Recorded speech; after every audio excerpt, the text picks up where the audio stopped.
The Knicks lose a barn burner. It was a tough, tight game. We just couldn't pull it out down the stretch. I'm not mad though. Let's rock.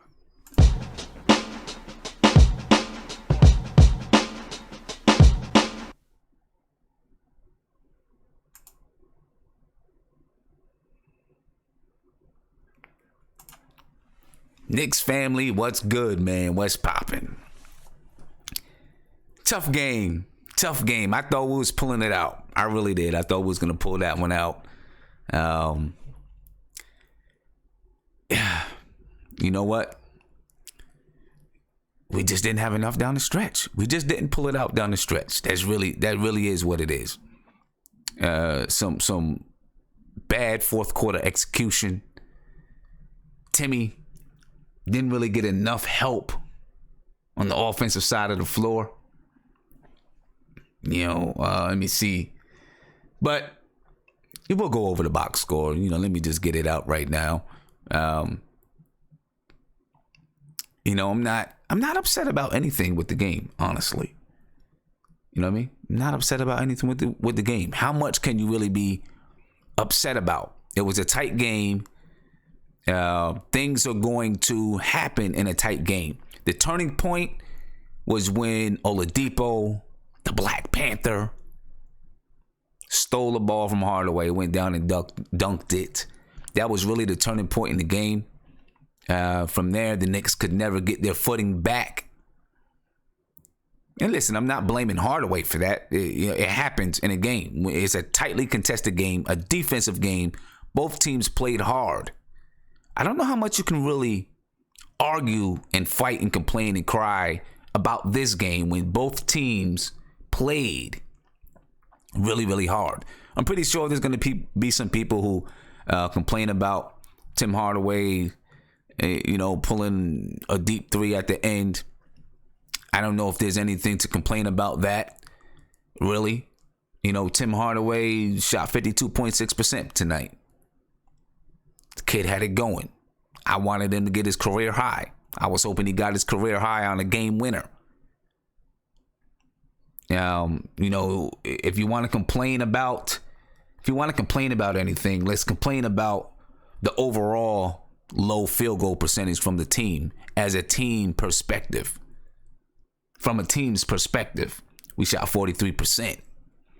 That's something that we should complain about if we're going to complain about anything. There's not a lot to complain about, really.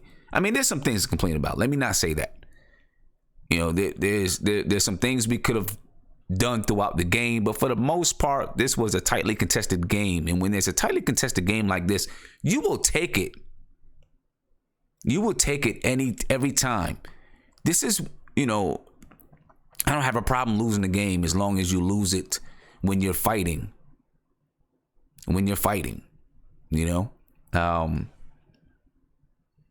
I see somebody, saying about Hardaway he was negative 14. He is. We all know that Tim Hardaway he's got to become a better defender.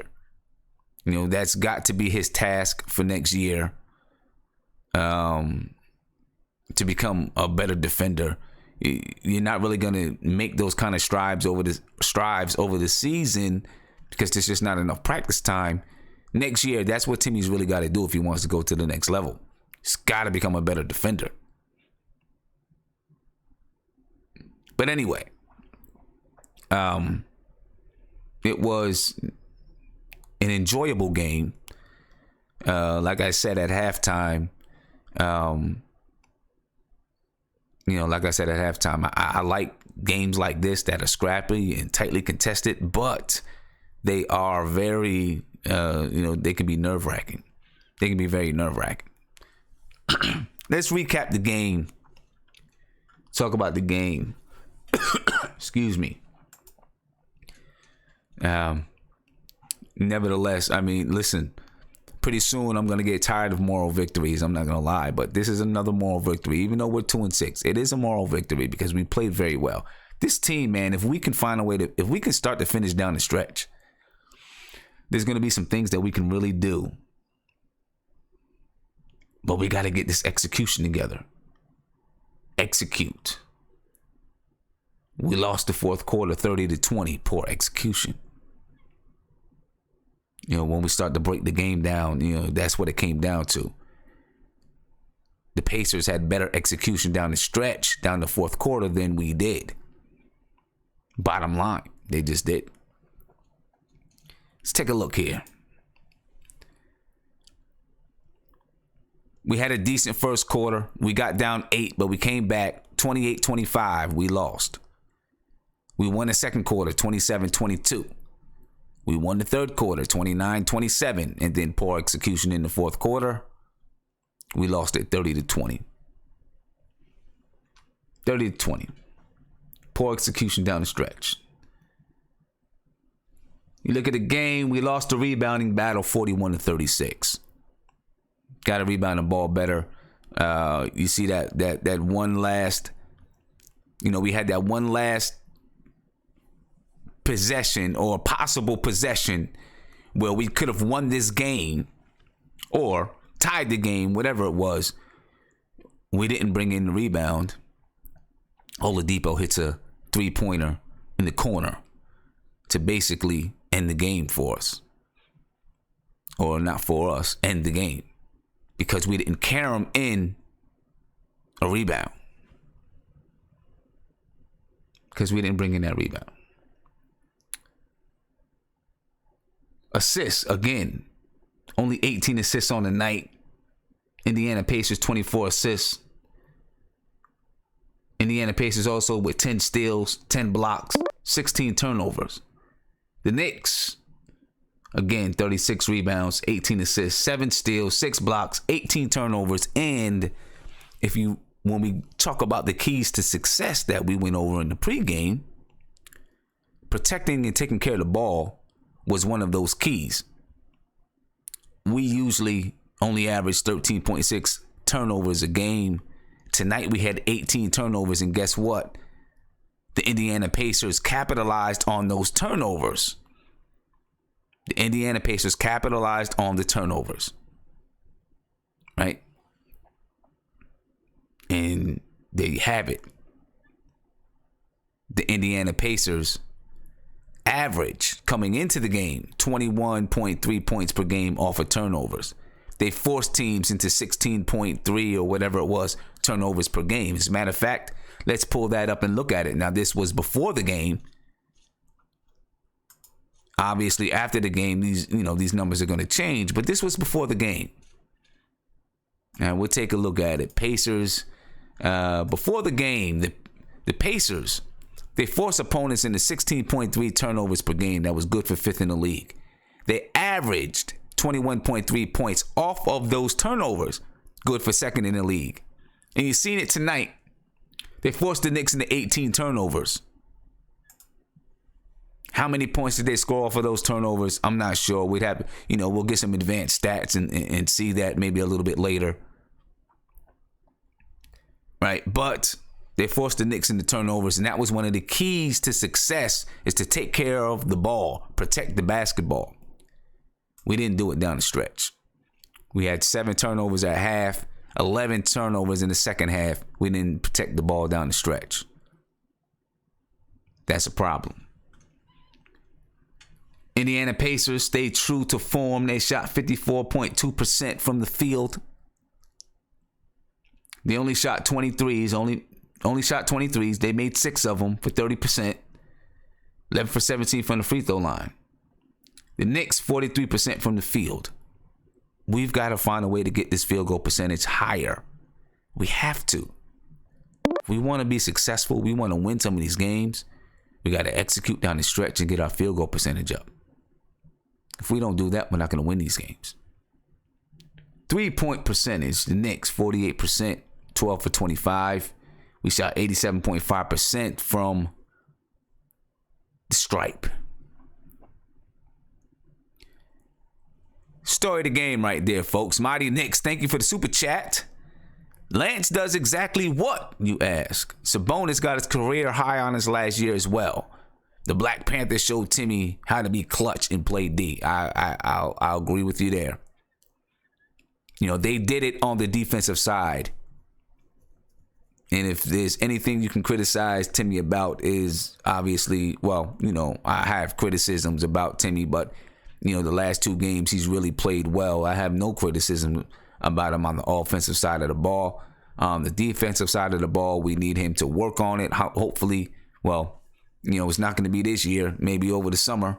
That can be another point of emphasis for Timmy. This year, they said he focused on being more efficient over the summer. Next summer, it's got to be the defense. You want to take it to the next level, you got to do it on the defensive side of the ball, my friend. You got to. So that's the story of the game for the New York Knicks. Let's take a look at the box score. The lead changes, 11 lead changes.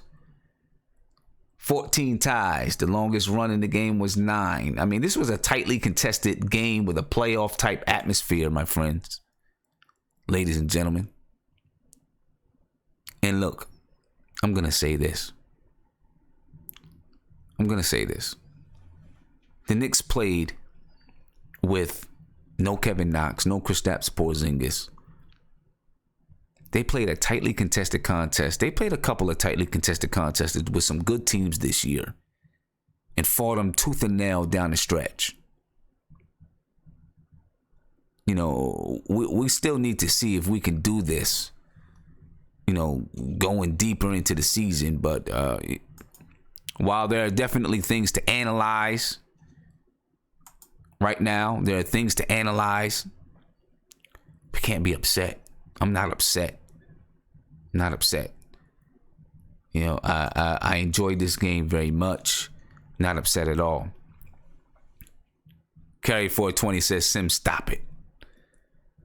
I'm just spitting facts, my friend. I'm just spitting facts. You're gonna tell me? And I know there's a delay, so maybe when you saying stop it, maybe you're saying stop it to something else. But are you gonna tell me that the Knicks have not battled tooth and nail with some of the top teams in the Eastern Conference and took them down to the stretch, took them down to the wire? They didn't do that against Boston. They didn't just do that against Indiana. They didn't do that against Milwaukee. I mean, I hope that's not what you're telling me. Hope you're telling me something different, because they did do those things. And there's a lot to look forward to with this team. We have a lot of flaws. That's without a doubt. We knew that coming into the season, there were going to be flaws. We have a lot of flaws. Right? A lot of flaws. But I'm encouraged. And if we can find a way, to pull some of these things out, man, we can, second half of the season, we could maybe do something like Miami did last year. Who knows? I don't know. I'm the ultimate optimist. I'm not gonna lie. The ultimate optimist. Let me get to a phone call. Caller, you on live with Nothing But Knicks. What's popping? Yo, it's Treyway 6'9", Keem here, looking for the Queen. Gang shit, be out. What's going on, man? Hello? I don't know what up. Caller, you on live with Nothing But Knicks. What's popping? I don't know what that was about, that last one, man. I don't know. What's popping, man? Tim, what's good, man? It's Melvin, man. What's good? I'm chilling, man. How are you? I'm all right, man. Working. So, tell me what you think about the game, man. Did you see the game? I caught most of it. Like, I was at work and I had it streaming, but it was lagging a little. But I probably caught about 80% of it. Okay. All right. I'm loving what I'm seeing, man. Like, I can't do it with this team right now. I can't kill them like that, man. I asked for certain stuff for the last couple years. Most Knicks fans asked to play the young people, to hold them accountable, to play hard, to play D. They slacking a little on D here and there, but most of the things that we asking for, man, from management to coach to the players, they doing it, man. The only thing they not doing is winning it. Right. And let me say this, man. Tim Hardaway, imagine if we had Alan Crabb or Evan Turner as the star of our team right now. Like, he's that caliber of a player, and he's trying his best, man. He is. We doing all of this without KP, Sim, and people are bitching and complaining. We don't have nobody, and we've been in every game except one. It's true. I'm impressed, man. I'm impressed. I ain't got too much to say about that other than I'm loving what Fizz is doing with them. They playing. They busting their ass. They trying. They just not coming up at the end. That's all I can ask for, man. Right. And eventually, eventually the hope is that they learn how to execute in the fourth quarter and pull it out at the end. You know what I mean? And that, it's going to take take some time. Hopefully. But without KP and having that star to do it, now we're really relying on Tim Hardaway, and I don't know if he can do it, but the dude is trying, man. He's trying. I think what they have to do is rely some on Tim Hardaway, but also rely on the ball movement and offense to help get some of those, just better fourth quarter execution. I know. But the thing is, and to your point, when you get in the fourth quarter, the refs start to let things go a little bit, and people are holding and grabbing and scrapping. It's very hard to get those offensive sets off.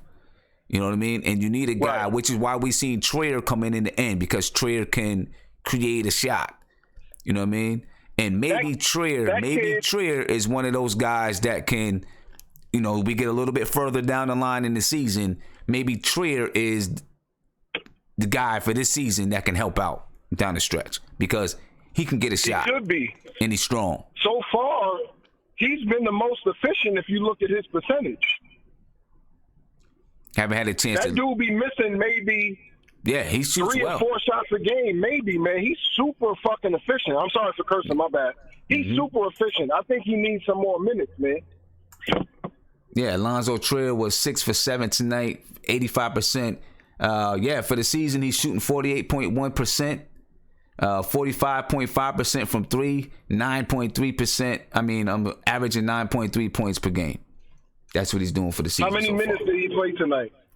Tonight, let me see. He's averaging 21.3 minutes per game. Let's see what he did tonight. Okay. Let's see what he did tonight. Let me see if I can get this back. Hold on 1 second. Let me see. Alonzo Trier tonight. And by the way, Tim Hardaway was, 2 points, 3 points away from breaking his season high, his career high tonight. He shot a very high percentage tonight too. Let me see. Alonzo Trier, 23 minutes tonight. 23 minutes tonight. Okay. Damian, I guess you would figure out, who does he get minutes over? If you got some of Damian Dotson's minutes. Damian Dotson tonight, 13 points, 45.5% from the field, 5 for 11, 3 rebounds, 1 assist. Damian Dotson plays defense. But Alonzo Trier plays defense too. I'm not saying he doesn't. Yeah. Alonzo Trier. How do you feel? How do you feel all around from what you've wanted from them and what you've asked for the last couple years in these first couple games? Honestly, how are you feeling other than them not winning? I'm feeling good. I'm feeling good. I'm gonna tell you, in the beginning, the first few games, not the first game, but a couple games after that, I was really on Timmy because I wasn't liking his shot selection. The last 2 games, he's really, really taken, in my opinion, he's taking good shots. He's taking shots within the offense. You can see him. You can see, sets and things being designed for Timmy to get the ball in positions for him to be able to score, and he's doing it. Listen, I've been happy. You know what I mean? Because, all right, we blew out Atlanta. Then who do we play after Atlanta? I think Boston. The Nets. The Nets. I felt like I was upset at that loss because I felt like we should have beat the Nets. But we lost a close one to the Nets. on Timmy's bad defense down the end. I don't know if it was bad, but he didn't stop his guy. Let's say that. Right. Then we lost to Boston in a close game. We lost to the Bucks, close game. In a close game, right? We just lost to Indiana in a close game. We were there with the Warriors until the fourth quarter. We're right. We're there. If we can turn the corner on the fourth quarter execution, we're right there. Yeah. Hopefully it stays like this. Last year, we were talking about development, and we can see from game to game that Hornacek wasn't developing these kids.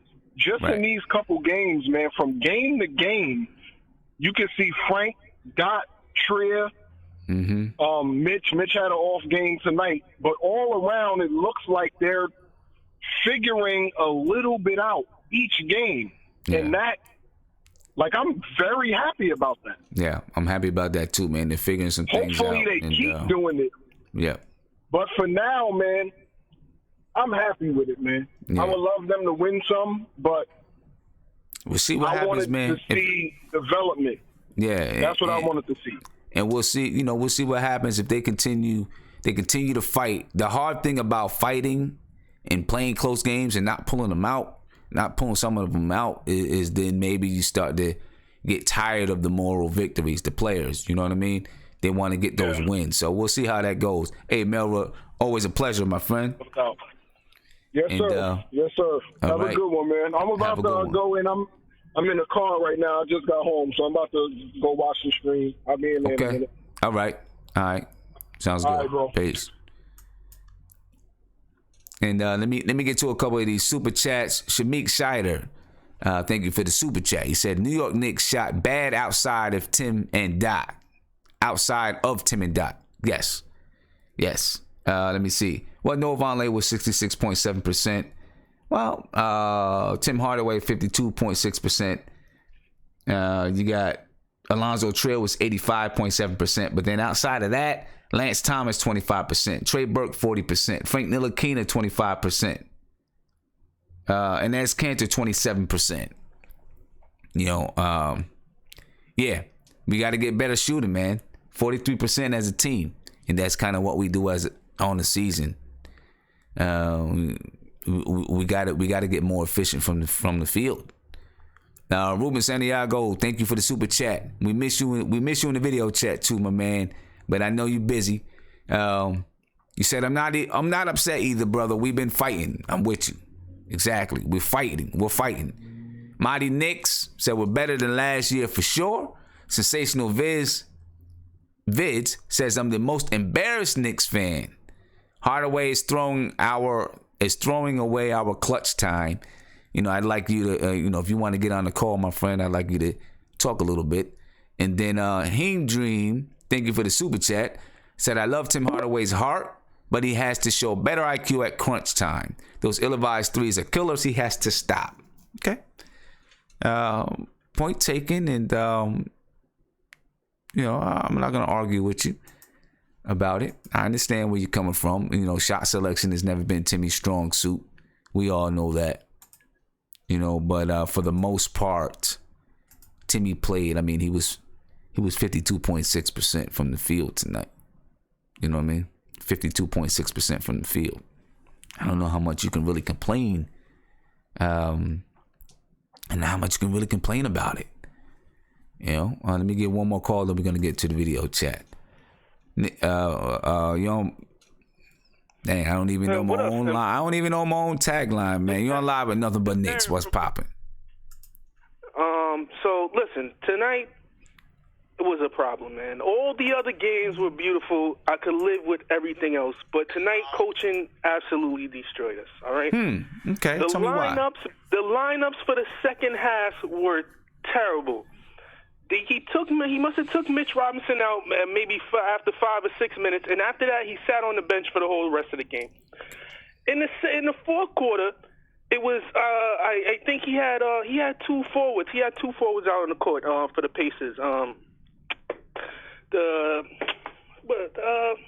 The two forwards. But instead of putting two big men on the court, he puts Vonleh and and Thomas on the court at the same time. These things, we can't win like this.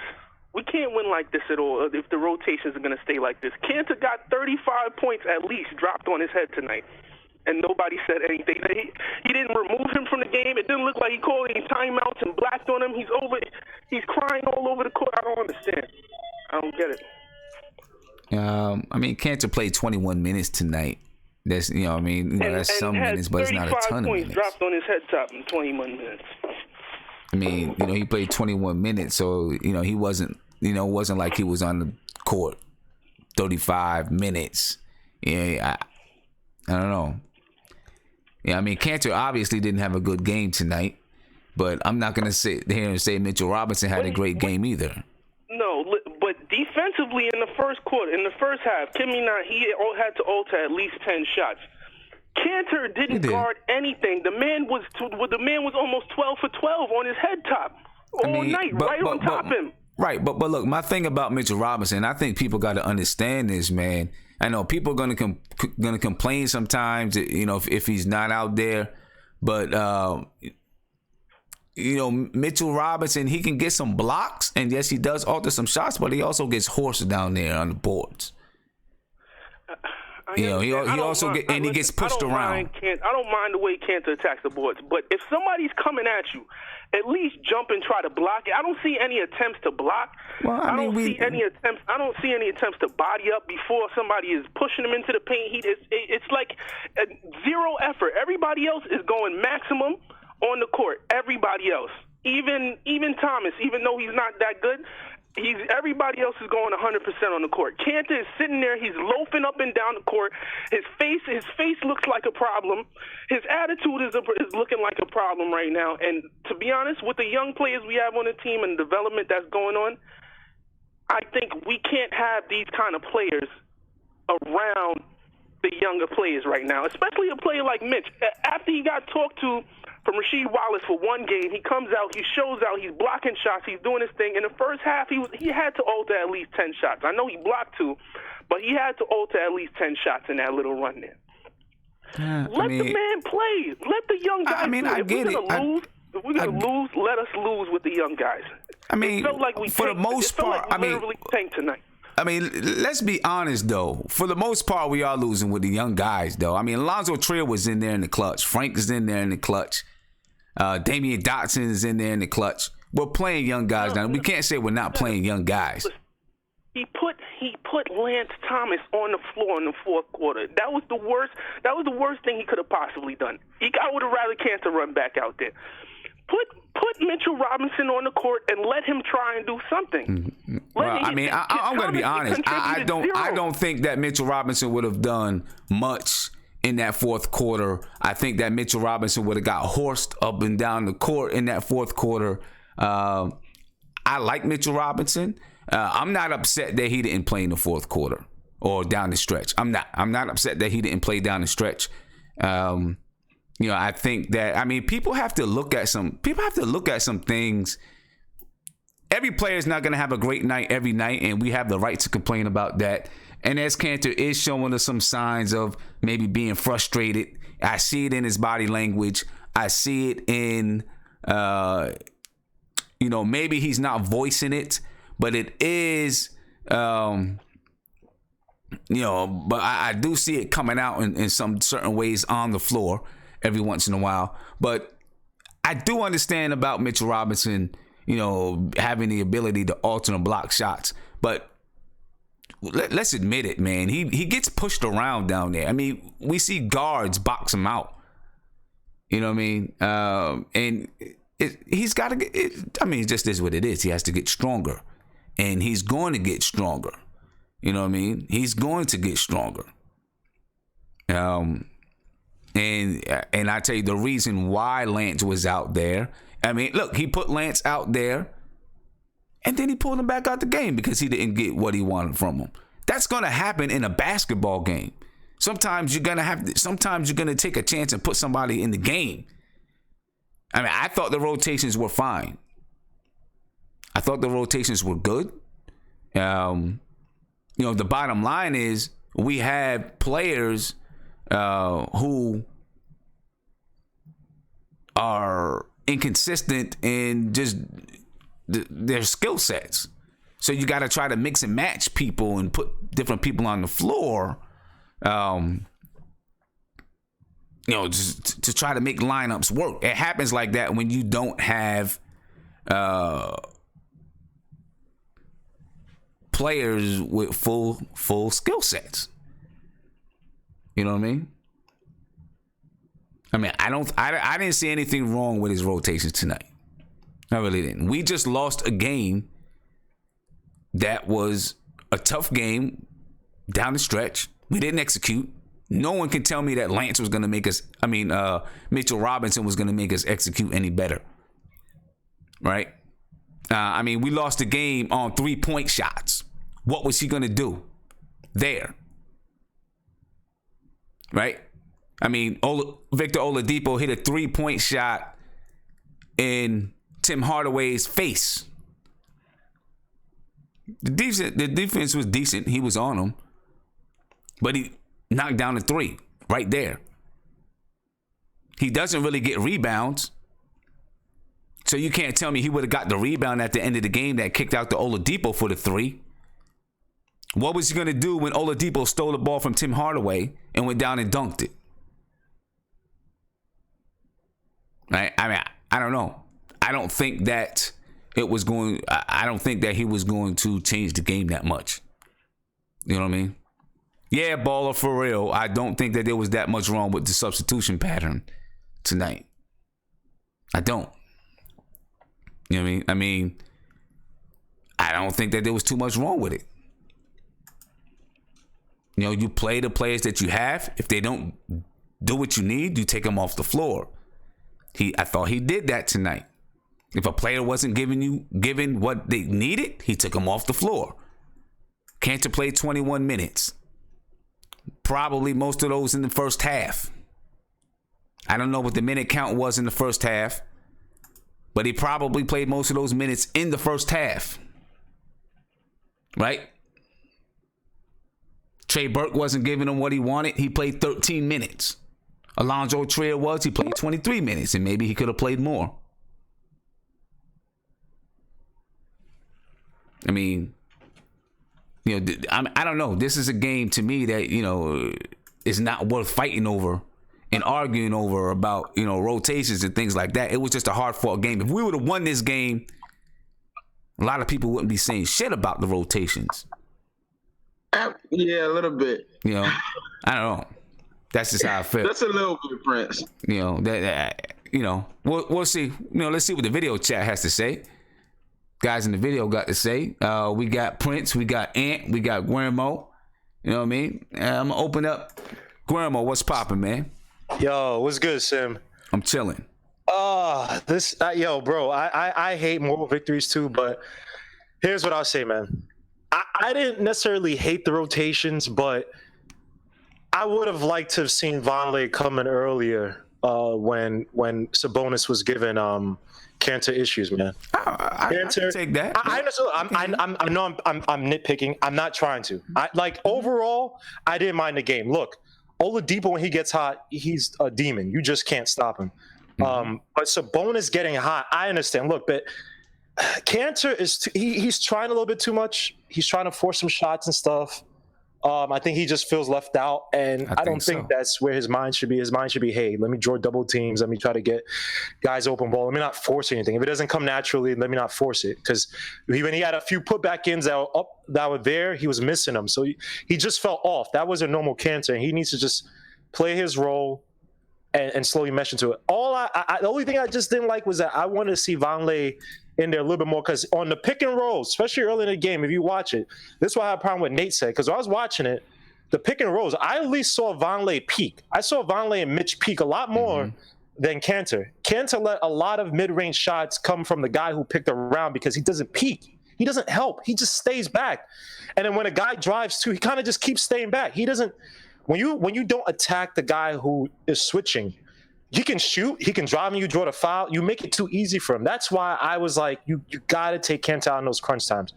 And the only thing I'll say is about Tim Hardaway. he almost had a perfect game for me. And I'm not talking about perfect in terms of percentage. Obviously, he missed shots and stuff. Yeah. Every shot that I saw him take until that last three that he missed, and there's another three he actually made, but I thought it was a bad shot, but he made it because he, got fortunate. Those are only two shots I saw that I saw him take that were forced and not good. Every other shot, I saw him rotating the ball. I saw him driving. It was good. So I'm just hoping he carries us to the next game because this is the type of Tim Hardaway. I don't mind seeing him getting the ball in crunch time. Now, I will say this thing. I didn't like the fact that he was trying to take Oladipo one-on-one because Oladipo's a good two-way player. Mm-hmm. And you don't want to have it so high up because, like you said, look at that steal. He got it. It's an easy dunk for him. What I want to see from Fizz, I want to see two more guys featured in those crunch times. Dotson, especially if they have an inferior defender on them, and Trier. Because Trier had an easy two on his guy. I forgot who was guard. I think it was the dark-skinned dude that I always confuse him with the other guy from the Pelicans. I can't remember his damn name. On the Pacers. I want to see them more featured in those crunch time minutes, man. We can't depend too much on Tim Hardaway. Even though I do like Tim Hardaway in that closer feature, I want to see Trier and I want to see Dotson feature more. Overall, I don't have a problem with the game.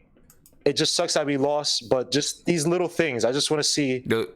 Right, those little things, man. Is those little things that we hope that eventually, we get those little things right. Right, man. And and one more thing. I don't want to hate on Lance Thomas, man, but we need a trade. We need to find one of these Von Lay finds again, man. Because when you get these athletic bigs, they complement very well with guys who are pure scorers, man. Von Lay played a hell of a game, man. Like these past few games, man, his hustle, his picks, his hunger, man. Like just the simple fact that he's drawing fouls. Like we drew 3 fouls on Oladipo in the first half. Yeah. Sabonis was in foul trouble. That stuff, even when you have guys who aren't skilled scorers down low, when you force the issue, the other team, like you said, look, the Pacers, they run their plays like clockwork. Yeah, when you take out their main guys, they run into trouble. And Lance Thomas, he's not forcing the issue enough, man. I don't know, son.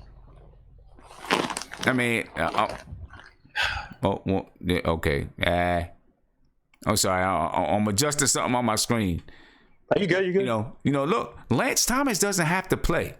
The reason why he's playing is because he can play. So he's 6'8", 6'9", and can switch off on different people. He doesn't have to play. That's true. The problem is, I mean, you can play Mario Hezonja a little bit more. You can actually give Alonzo Trier some more minutes and maybe let Dotson take Lance's minutes. Right? But Sim, it's going to depend on the team because a team like this with a big front court, a big talented front court, you need Lance Thomas to rebound, man. You need Lance Thomas to play a little bit more dirty, not dirty in terms of fouls, but you need to be down there in the trenches, man. Because Cantor and even when Cantor was trying to get rebounds, he was getting double teamed in terms of rebounding. Where's Lance Thomas to come and crash boards, man? Like, what is he? I hate this because I like Lance Thomas. I don't know if it's confidence. I don't know if he's hurt. I don't know what it is, but I don't think he needs to provide us more on the dirty end, man. Like, he's staying out on the perimeter, and he's not a perimeter player. Right. He hit a few threes, but it's not his game. Right, and I don't think he's hurt. We'll see what happens. Listen, I'm trusting Fizdale more and more to make the changes that are necessary. You know what I mean? So we'll see what he does. We'll see what he does. And I see people coming in here saying defending Lance Thomas. I'm not defending anybody. If somebody doesn't deserve to play, I'm going to say they don't deserve to play. Just because I think the guy's a leader and I like to have him around in the locker room does not mean that he has to be on the floor. You guys need to get that out of your mind.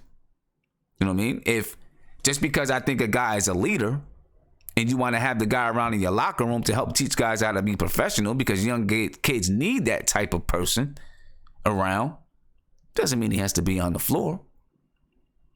You know what I mean? He had an open three in the corner that Frank set him up for. We needed him to hit that shot. He blew it.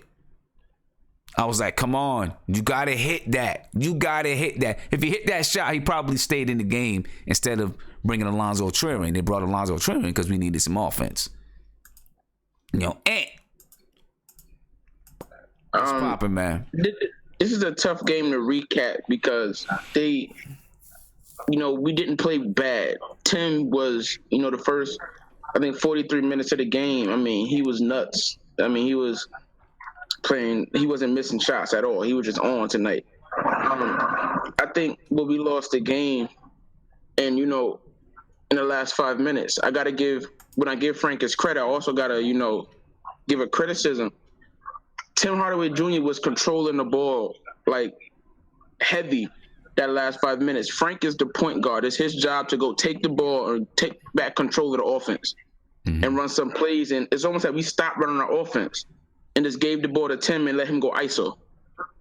Right? And Fizdale obviously wasn't calling that because he seemed pissed on the sideline. So he wasn't calling ISOs for Timmy every single time. I think it was Frank's job to go take control of the offense and run some plays.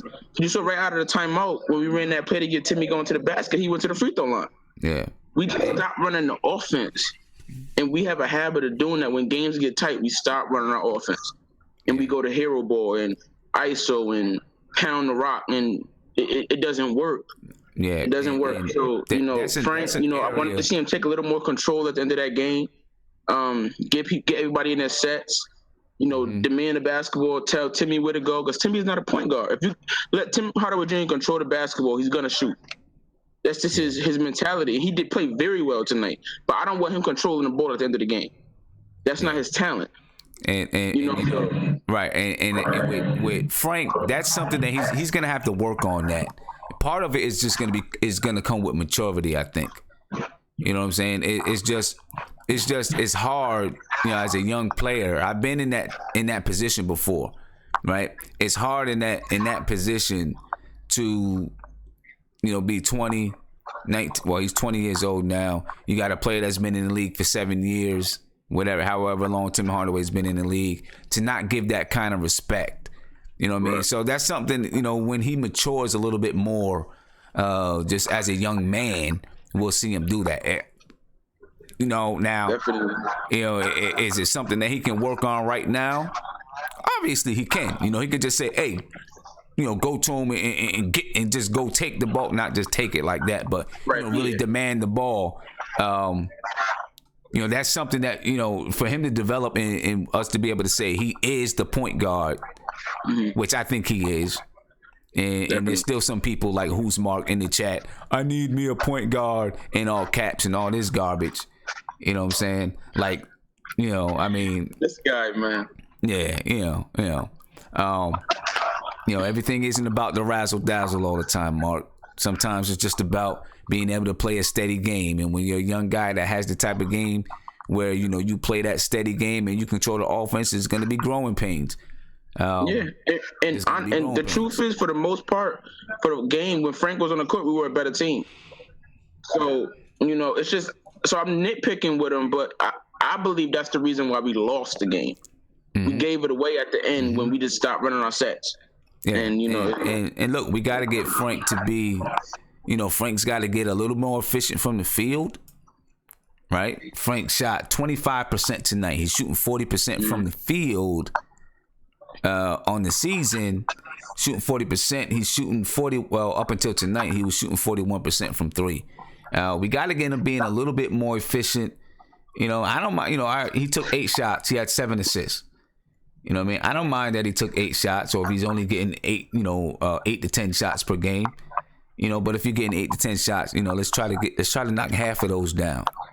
So we need him to be a little bit more efficient.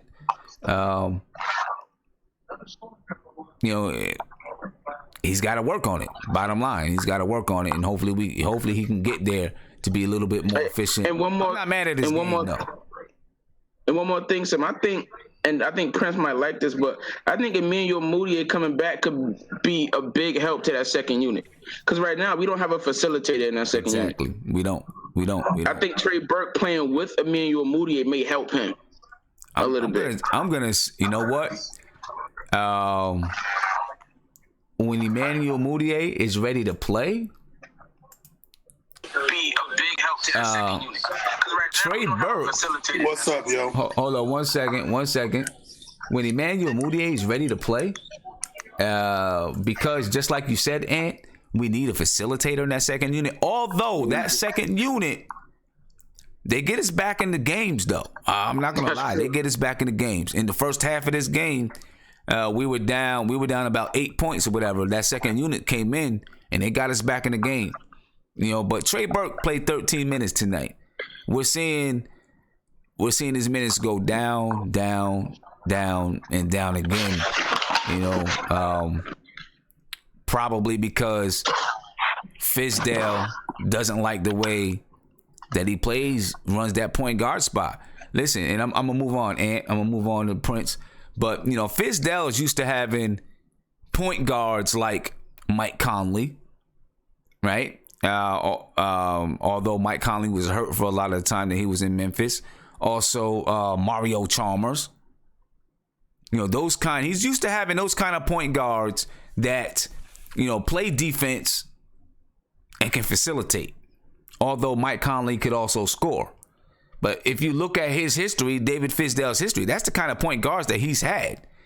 He's had LeBron James on his team when he was an assistant coach. He's had Dwayne Wade, but the point guard was Mario Chalmers, right? The point guard in Memphis was Mike Conley, a guy who could score the ball, but he was, for the most part, a facilitator and a defender who could score the ball.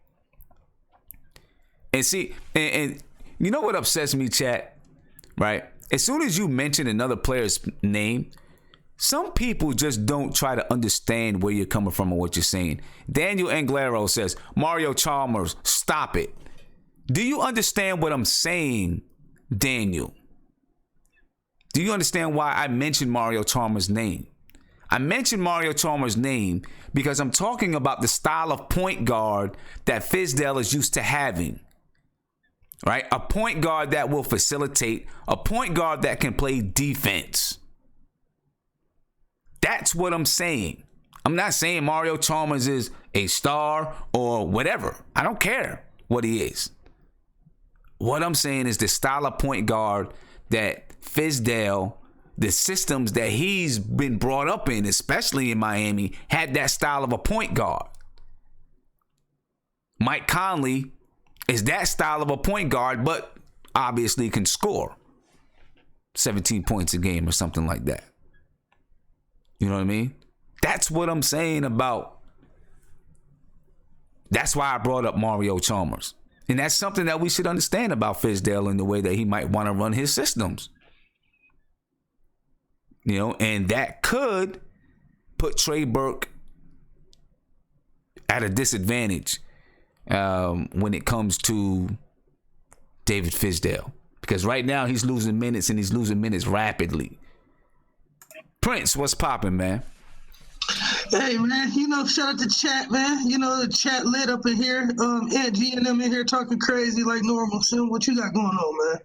And we just talking about this game. How you feel about this game? Honestly, I'm on my Tony Crow tonight, man. I didn't see the first three quarters. I just seen in the last minute of third and the fourth. But honestly, I was definitely happy to, when I did turn it on and see that we was up 3. Again, like you said, I had to kind of chill and breathe too. I wanted to throw Tim Hardaway under the bus in the blender. Down Niagara Falls, but I mean, again, he played a great game. He passed the ball, so again, I can't hate on him, Sim, honestly. Yeah, it sucked that, if anything, like you said, as being a seasoned vet, you gotta protect the ball right there. Yeah. You can't do a sloppy move behind the back right there on a seasoned defender. Oladipo ain't no slouch. And I mean, honestly, that steal dunk sparked his whole turnaround. He was trash, to basically game. Like he said, he was sick.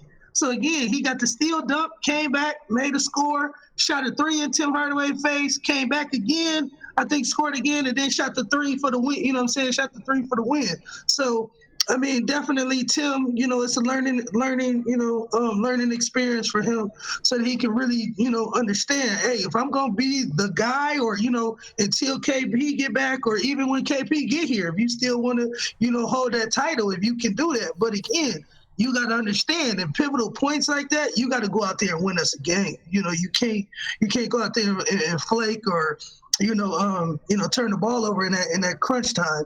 And again, like I said, we can nitpick, and Guillermo was saying something about Fizz left a canter in too long in the third quarter and all of this. Much like you said, Fizz, I'm just happy that I'm seeing the team grow. I said that last chat, and I'm probably gonna say that every chat. As long as we grow as a team, and I see good ball movement, and we're learning from our mistakes. Obviously, that shows us that we got a good coach and that these guys are accepting coaching.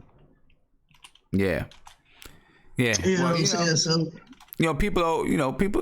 Listen, we're fans. We have the right to be upset about certain things, and it is going to happen. But we also got to be real about what we're looking at, and make sure our expectations are within the reach of the team and the players. You know what I'm saying? My expectations for Tim Hardaway for the longest have been to shoot efficiently, take efficient shots, take good shots, improve your shot selection. And if you listen to Jeff Van Gundy tonight, right? I heard it. If you listen to Jeff Van Gundy tonight, when I guess he spoke to Fizdale or whatever, those are the same type of things that Fizdale said he wanted from Tim Hardaway Jr. To be more efficient, look to trust your teammates a little bit more, take better shots. We need him to do it on the defensive end of the floor as well. You know what I mean? Viv, what's poppin', man? What's up, Viv? I'm good. Good. Look, I didn't catch the first bit of the chat. Looks like the chat was going wild. You gotta update me. What's going on here, Sim? Right now, most people feel good. Are taking a moral victory and feel good about the way that the Knicks played. And over these first, what are we right now? 2-6 over these first 8 games. Feel okay about the Knicks, about what we've done and being competitive in most of the games. Some people, are being very, Mitch Robinson should have been playing down the stretch. Complaining about Fizdale's rotations down the stretch, complaining about Cantor, which I can understand why people are complaining about Cantor. He's showing some bad. Let me just interject there. If they're complaining about Cantor there, Sam, if they're complaining about Cantor, then they would be destroying Mitchell, because if you could have thought Mitchell could defend Sabonis and Turner and those guys, I mean, that wasn't happening. It wasn't happening. It wasn't happening. It wasn't happening. So it's some of those complaints. Some people still complain. Complaining about Timmy either turning the ball over or taking some bad shots in the fourth quarter. Which he took some shots, but he was hot too.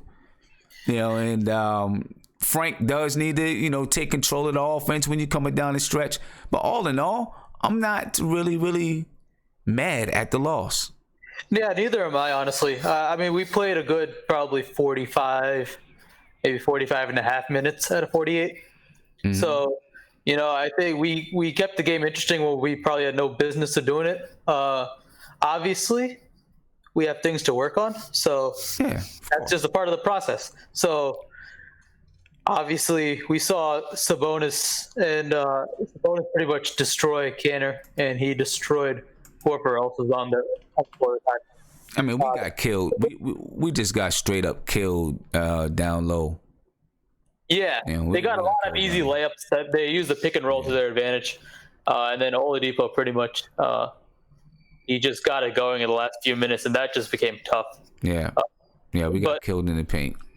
Yeah, and I think the problem was honestly because we just went small, and against Indiana, or at least Indiana was just going with their big men, and they're just destroying us because we went small, and we didn't have any real rebounders outside of Vonleh, and I mean Vonleh's all right as a rebounder. I mean he got 10, which is fine.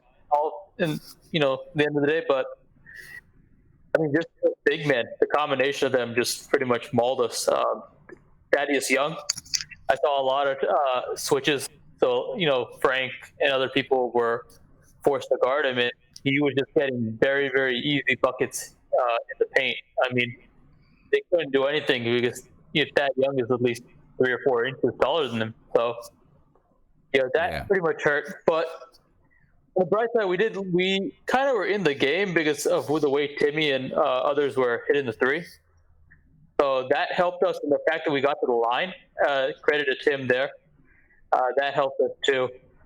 It was just the turnovers that pretty much killed us. Tim had a bunch at the end. Vonleh had too many. That we couldn't really get any. I mean, the ball movement again. That's gonna be a work in progress. That's just not good, and the efficiency. Now, I know you said Frank.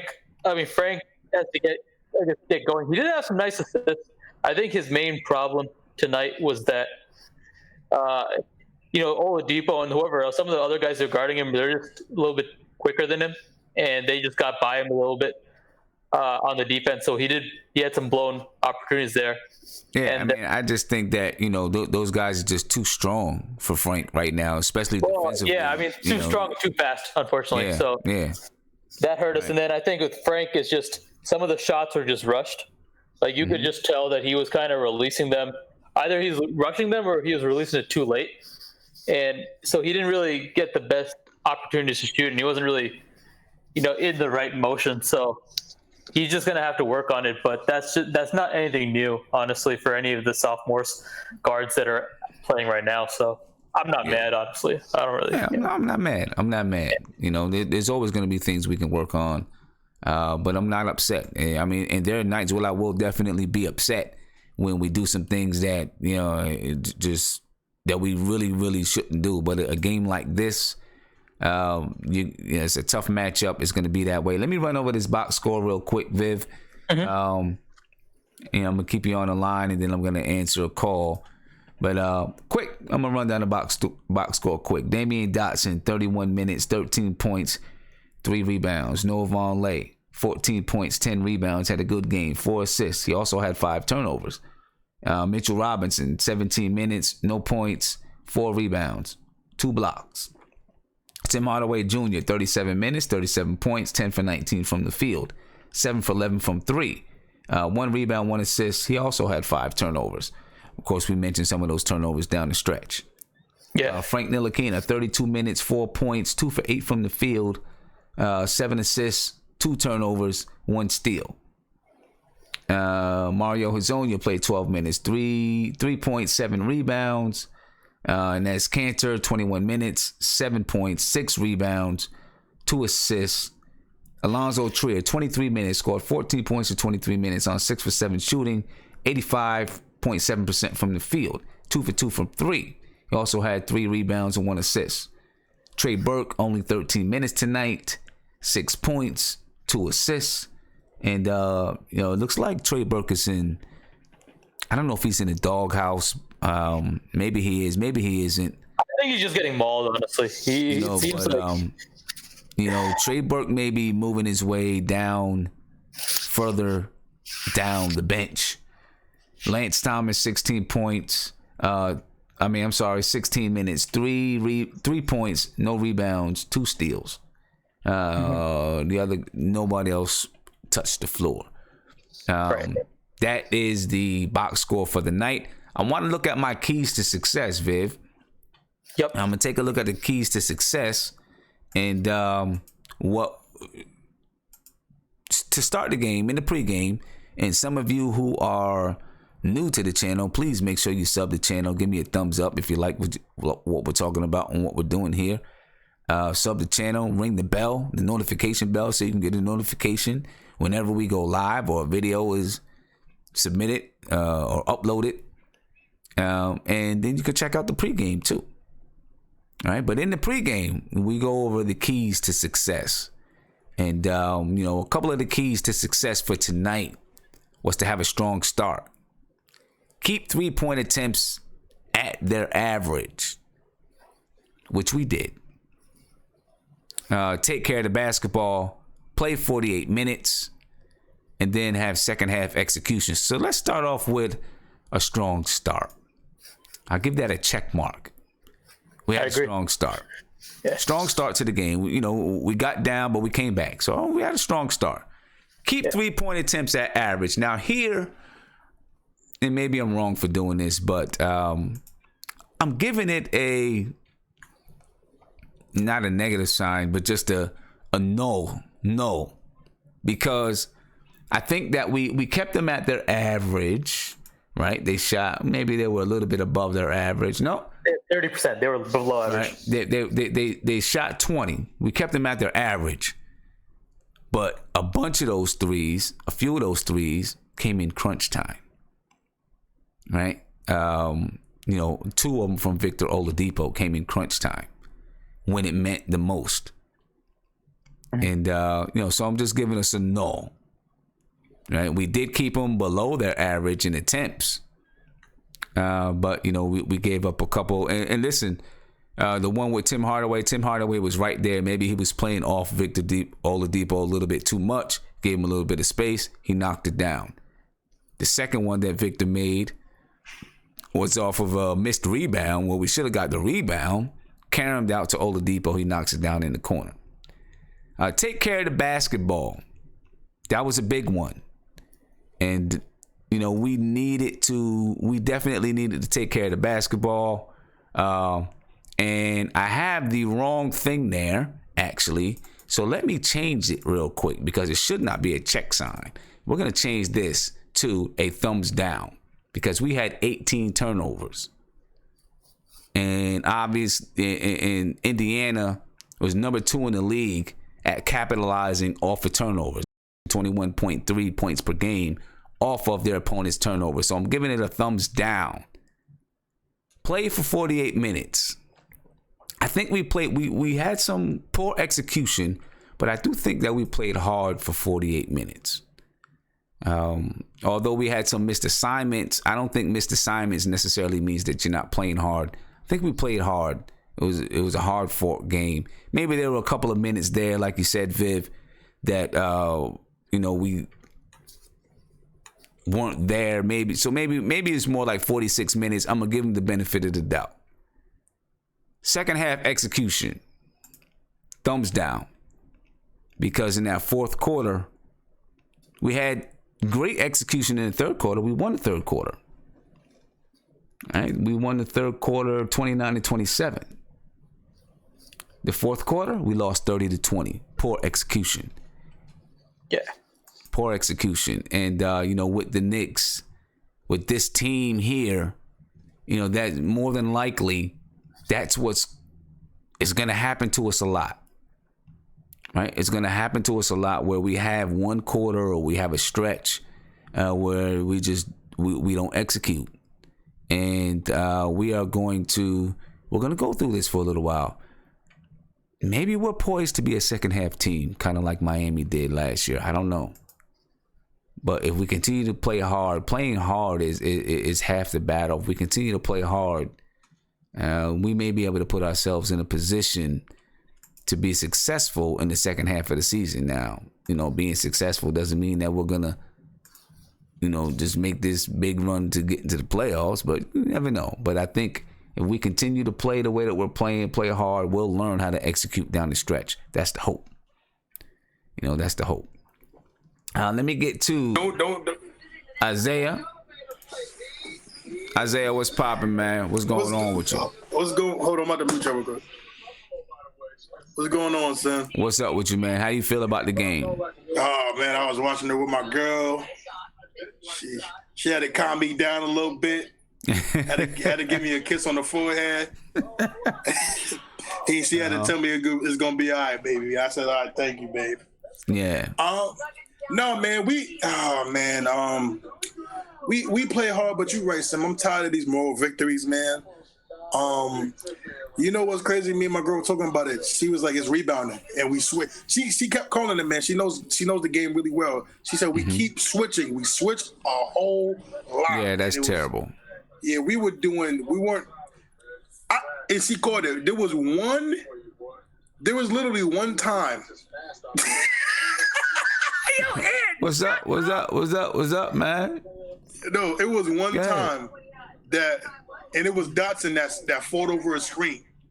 We didn't fight over screens a lot today, And also, man, Cantor, Lance, Mario. I'm sorry, man. And I know your explanation, Sim, about it, but those guys can't get on the court no more, man.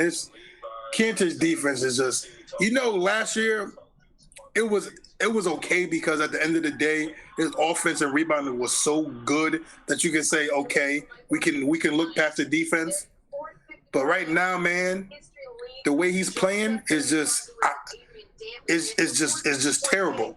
And you can see his attitude coming from him getting on the bench. And it's so funny because he didn't do this on the Thunder when the team was really good and Kevin Durant and them was on the team. He wasn't doing this. He wasn't pouting. He wasn't having an attitude. But now that he's with the Knicks and he gets some burn on a below average team and he's starting, he wants to get upset when he gets off the bench. Well, listen, man. Let's see what happens. Let's see if he can. Let me stop it for 1 sec. I'm gonna stop you for 1 second. I think we have to understand something too about just players in the NBA, right? This is their career that you're talking about too. It's kind of like if you working at a job, and Cantor is averaging a double-double. Okay, any team would take a player that's averaging a double-double.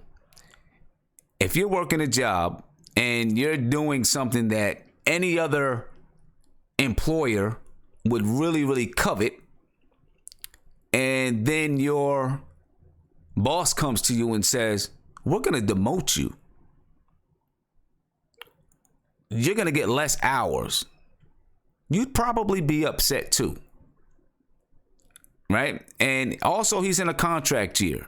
So now they come to him and say, yes, we know you're averaging a double-double, but we're going to demote you. We're going to give you less minutes. And then we'll see where we go from there. I think any employee would be upset about that. I would. Right? I'd be like, wait a minute. Why are you going to demote me? I'm averaging a double-double. I'm doing the things that you ask. I do have some issues. I know I have some areas that I need to work. I'd be upset too. And I may take a day or two off so I can get my head together. I may take a day or two off. I say, I need to take a couple of days so I can get my head together. Well, in the NBA, you may not have that luxury to take a couple of days off. I think we owe it to him to at least see if he can work through it. You know what I'm saying? Because right now it's clear that his emotions are impacting his play on the floor. Right? Let's see if he can. Let's at least see if he can work through it. Different players are going to take things differently, but I think any one of you, if you were demoted and you didn't feel that you deserved to be demoted, would probably feel upset. Now, your boss has every right to demote you if they feel that you need to be demoted, or if they feel that a different team is going to be more successful. If you're working on a project and they feel like this team is going to be more successful, so they move you to something else, your boss has every right to do that. And that's what they're supposed to do. You know what I mean? But also a person has a right to kind of feel maybe a little bit upset, and then we see if they can work through it or not. And I think Fizdale is going to at least give him that chance to work through it. Now, we get to like 4, 5, 6 games and he still is, moping around. Then it's like, okay, you know what? At some point you got to get over it. This is what we're doing for the team. You like it, or you either like it or you don't. But you do got to understand it is the guy's job, and he's just like any other human. You know what I mean? And if you put it into the perspective as you being in your workplace, wherever you work, you might feel the same way too. Guillermo, I see you had something to say. Yeah, I was just gonna say this about Cantor, man. Like, I understand your work analogy, but even if you still at the job, man, you don't screw it up to the point that you have bad references, man. Because what Cantor's doing, Sim, I'm tired of these players. They show all these videos in the summer, working out and doing all this crap, but it's like, bro, you are not working on your defense. Period. Like, literally, if Cantor averaged 10 points, 10 rebounds, or 10 points, 8 rebounds, but he was a plus on defense, he would get the minutes. It's one thing, Sim, if he was averaging 15 and Knicks were winning and the coach took him out. I've seen it with guys where it's like you took out the guy because you don't like his attitude, but yet you guys are winning because of him. We're not winning because of him, Sim. I'm watching that game tonight. How many times I see the pick and roll? Cantor is literally inching away. He's giving the guy space on the shot. And then the guy could drive to the basket, draw the foul. And it's like, that Sim, he is a minus, man. Like, look, I agree. You're so good on offense, but you're so inept on defense that we can't play you. I agree. I agree with everything. I agree with everything that you said.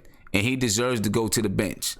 I just think that, let's give him a game or two and see if he can shake himself out of it, because he's going to be, even though he struggles on defense, we're still going to need some of his rebounding, and maybe he only needs to get 20 minutes a game. I still think we're going to need some of his rebounding, and we're still. Then you got to play Vonleh more with him, man, because Vonleh's the only guy who's going to crash boards and be the big man on the front court to give you the energy and the toughness on defense to account for Cannon, man, because I can't see Ken out there anymore with Trey Burke, Trier, and whoever else when Frank and Dotson are sitting out, because we don't have we're not going to have defense in the backcourt with Trier and whoever else, Burke, and then the front court defense without Vonleh in there with Cantor is going to be piss poor.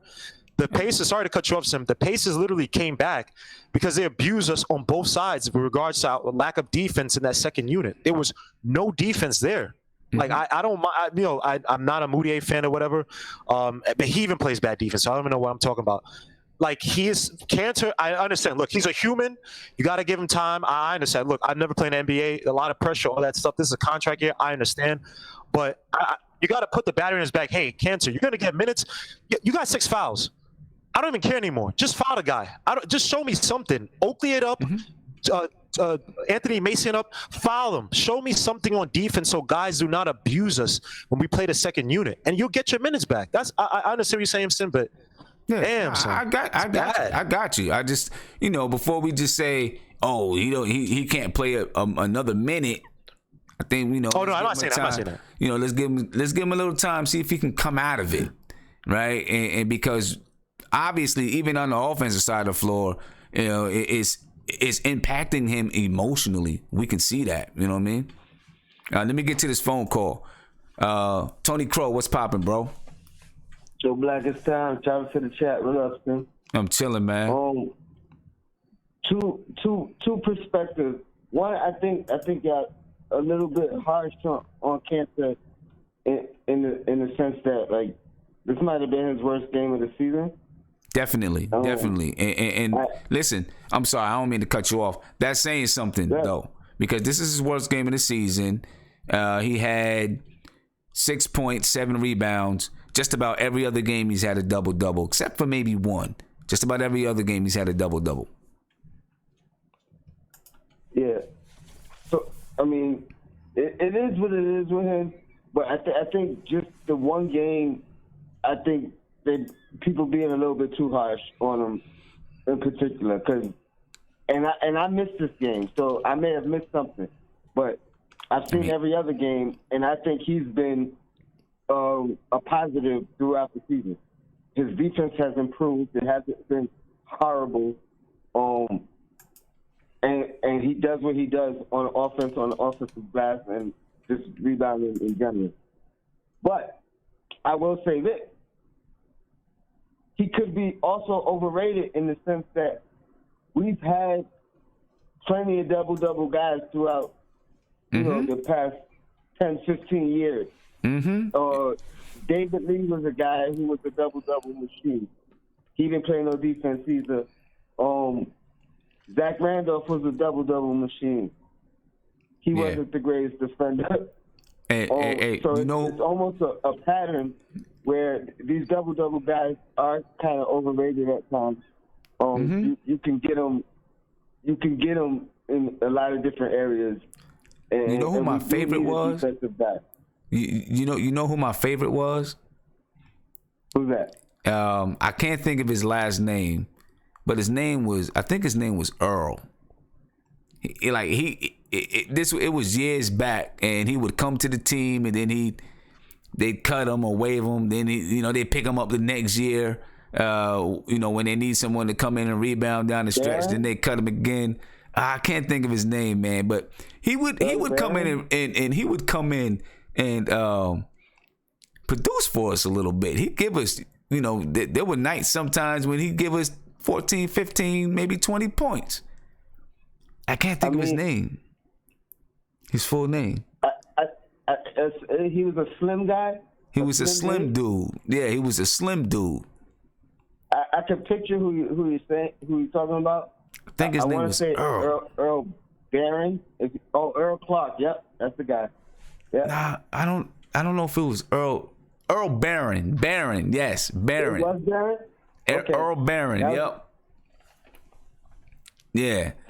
You know, and I always wondered, like, how come we don't keep Earl Barron around? He's always giving us a double and some things. I guess there was just something lacking with him, but you know, every single year for about 3 or 4 years, you know, we pick him up when everybody else gets hurt. We pick him up for a little while, then we cut him. Then we pick him up for a little while, then we cut him.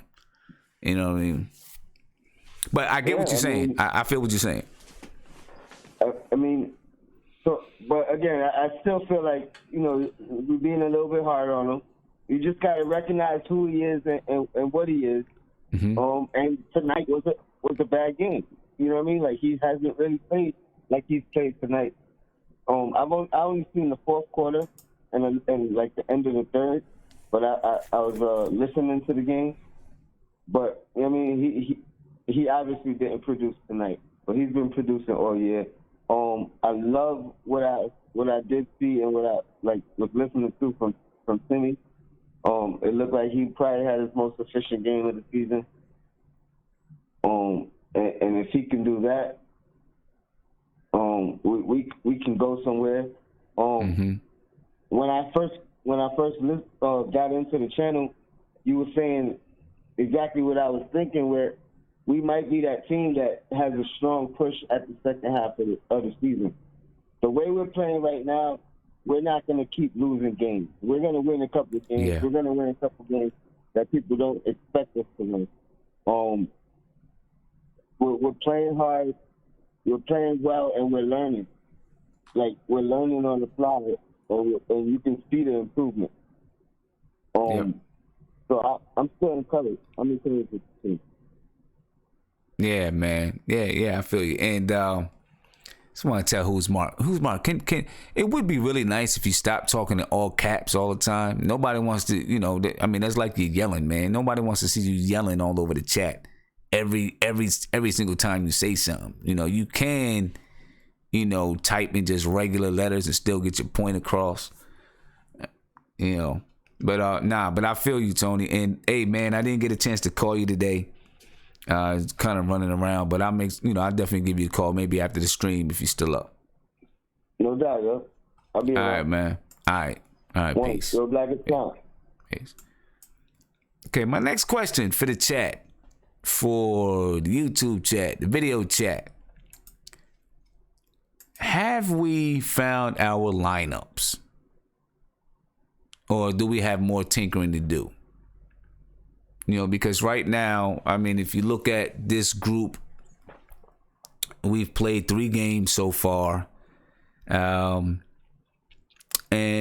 you know, we've had two bad quarters with this lineup over these 3 games. 2 bad quarters. You know, so I just want to know from you, have we found our lineups? Do we need to tinker a little bit more? What happens when Kevin Knox comes back? You know what I mean? No, Mark, the Caps is not lit, man. You need to talk in regular, just talking regular words, man. You know what I'm saying? Before I had to put you on timeout. Caller, you on live with Nothing But Knicks. Yeah, what's happening, Tim? How you doing? I'm good. How are you, man? What's up with you? Good. This is Andrew, Mr. Ewing, as usual. So, listen, I have a question for you. I was going to come on here with a little bit of a rant, but I've been thinking about it. I'm wondering if I'm being unfair. Okay, so because I have a little bit different take on the game than what I've heard so far. Okay. All right. So let me tell you where I'm going with this. To me, you know, I will admit, my issue with the game, I think Tim was the culprit with the game, right? Down the stretch. And I will admit that he played well. as far as the offensive side of the ball. But the whole game long, his defense was bad, in my opinion. And I think eventually, even though he was scoring some points, the game down the stretch, once he started making those, he started turning over the ball a couple of times, took a couple of bad shots. Then his lack of defense really showed up. And so to me, I think that's the problem with Tim, because I don't really like the dude. That's kind of why I'm asking your opinion, because I don't really like him. And I'm wondering if I'm being too hard, if I'm not giving him a fair shot. Because to me, that's really what happened in the game down the stretch is they were depending too much on this guy. Mm-hmm. His defense is still bad, and then he started making. Once he stopped making shots, took the last couple of shots. I think it was Guillermo, I believe, earlier in the show was talking about, or it might have been the Prince. I'm not sure. I don't remember. Talking about how he came down and how Oladipo came down the stretch, hit a couple of threes in his face, that kind of thing. To me, that's his fool's goal. He is playing a little more efficient. I'll give him credit, but I still don't like the lack of defense. So that's why I'm asking. Do you think I'm being too hard on the man, or you think I'm being fair? I think you're being fair because I said in the beginning of the stream that's the thing that if Timmy can continue to play more efficient, take better shots, have a better shot selection, then the next step is for him to improve his defense. Like really, really focus in and improve his defense. You know what I'm saying? Yeah. Instead of spending the summer just working on your efficiency, spend the summer focusing on defense, watching film, that footwork, getting your, taking shorter steps on your slides when it's necessary, cutting your man off to the spot, just working on those type of things that's going to improve you defensively. I don't know how many players in the offseason actually work on improving their defense, but if you want to take it to the next level, then that's what Timmy's going to have to do. So I guess we'll see. He's not going to be able to do it this season. So that's going to be the one thing. To do that in season. Yeah, right. Yeah. That's the one thing that we're going to have to deal with for the entire season, right? The one thing we're going to have to deal with for the entire season is his lack of defense. You mean specific? You mean specific to Tim, right? Is what you mean, right? Specifically to Timmy, okay. Right? That's the one thing we're gonna have to deal with for the entire season because he's just not gonna get enough time to work on it. Right? So let me ask you this question. So, given the fact that let's say he continues this improvement with his offense, where he's a little bit more efficient, right? Mm-hmm. Given his defensive struggles, do you still think he's a net positive in your estimation? I mean, if you, it's hard to, I don't know. I mean, right now it's hard to say. It's hard to say, right? Because if you were to look at the box score tonight, and you consider that him and Victor Oladipo are matched up, you would say, yeah, he was a net positive tonight, but he wasn't a net positive down the stretch when it counts, right? Well, overall, you would say he was a net positive, but when it counted, Victor Oladipo took the ball from him, scored. Yeah. Right. I guess we'll have to see as we get further into the season because right now so many things are up in the air with the team as far as them just everyone knowing their roles. And I think it's gonna be like someone else said. I don't remember who it is. Fizdale is gonna have to find that another guy that's going to be able to help break down the defense in the fourth quarter when defenses really, really get tight. Alonzo Trier might be that guy, though. Yeah. We have no choice for that. Couple more things, couple more questions. Again, I'm trying to be fair to the man. So I'm going to ask you this. Looking at the way he plays defense, right, comparing him, let's say, to Kanter, to me, Kanter is worse, no doubt about it. But to me, Timmy's not that far behind.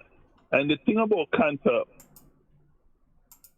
is that, you know, he's limited physically, right? He's just a big guy. He doesn't have the lateral quickness.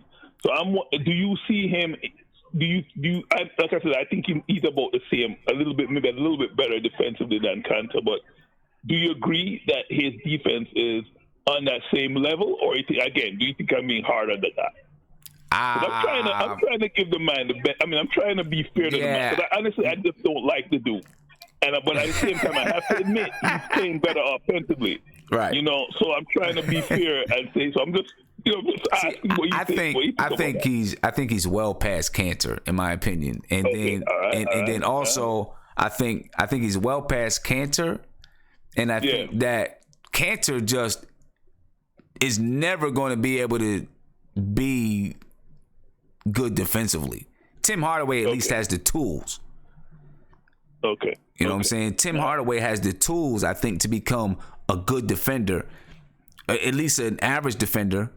If he's not already, he's probably a little bit below average.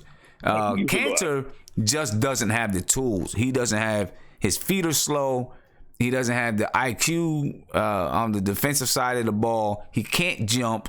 I mean, he is just your classic power player. If we were playing in 1992, he'd probably be a star, right? Because all of your centers they're not going to be mobile. The pick and roll wasn't as prevalent as it is today. Right. And then now, today you got pick and roll guys that are, long and lanky and athletic, and it's just going to be hard for them. You know what I mean? Mm-hmm. All right, probably just a couple more. The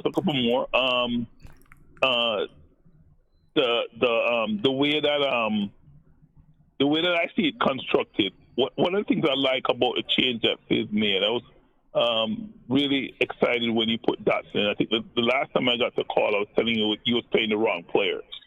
And I was saying that he needed to put Frank and Dotson in to improve the defense. And it worked out and Von Lay, by the way. And it worked out that way because you can see just those three guys in there, the defense improved rapidly. So my question to you is this. When Knox comes back, would you be – I don't think Fitz is going to do this, but do you think it would be right, let's say, for him to say if they want to insert Knox into the starting rotation, to then sit Tim down and then slide Dotson over to the 2?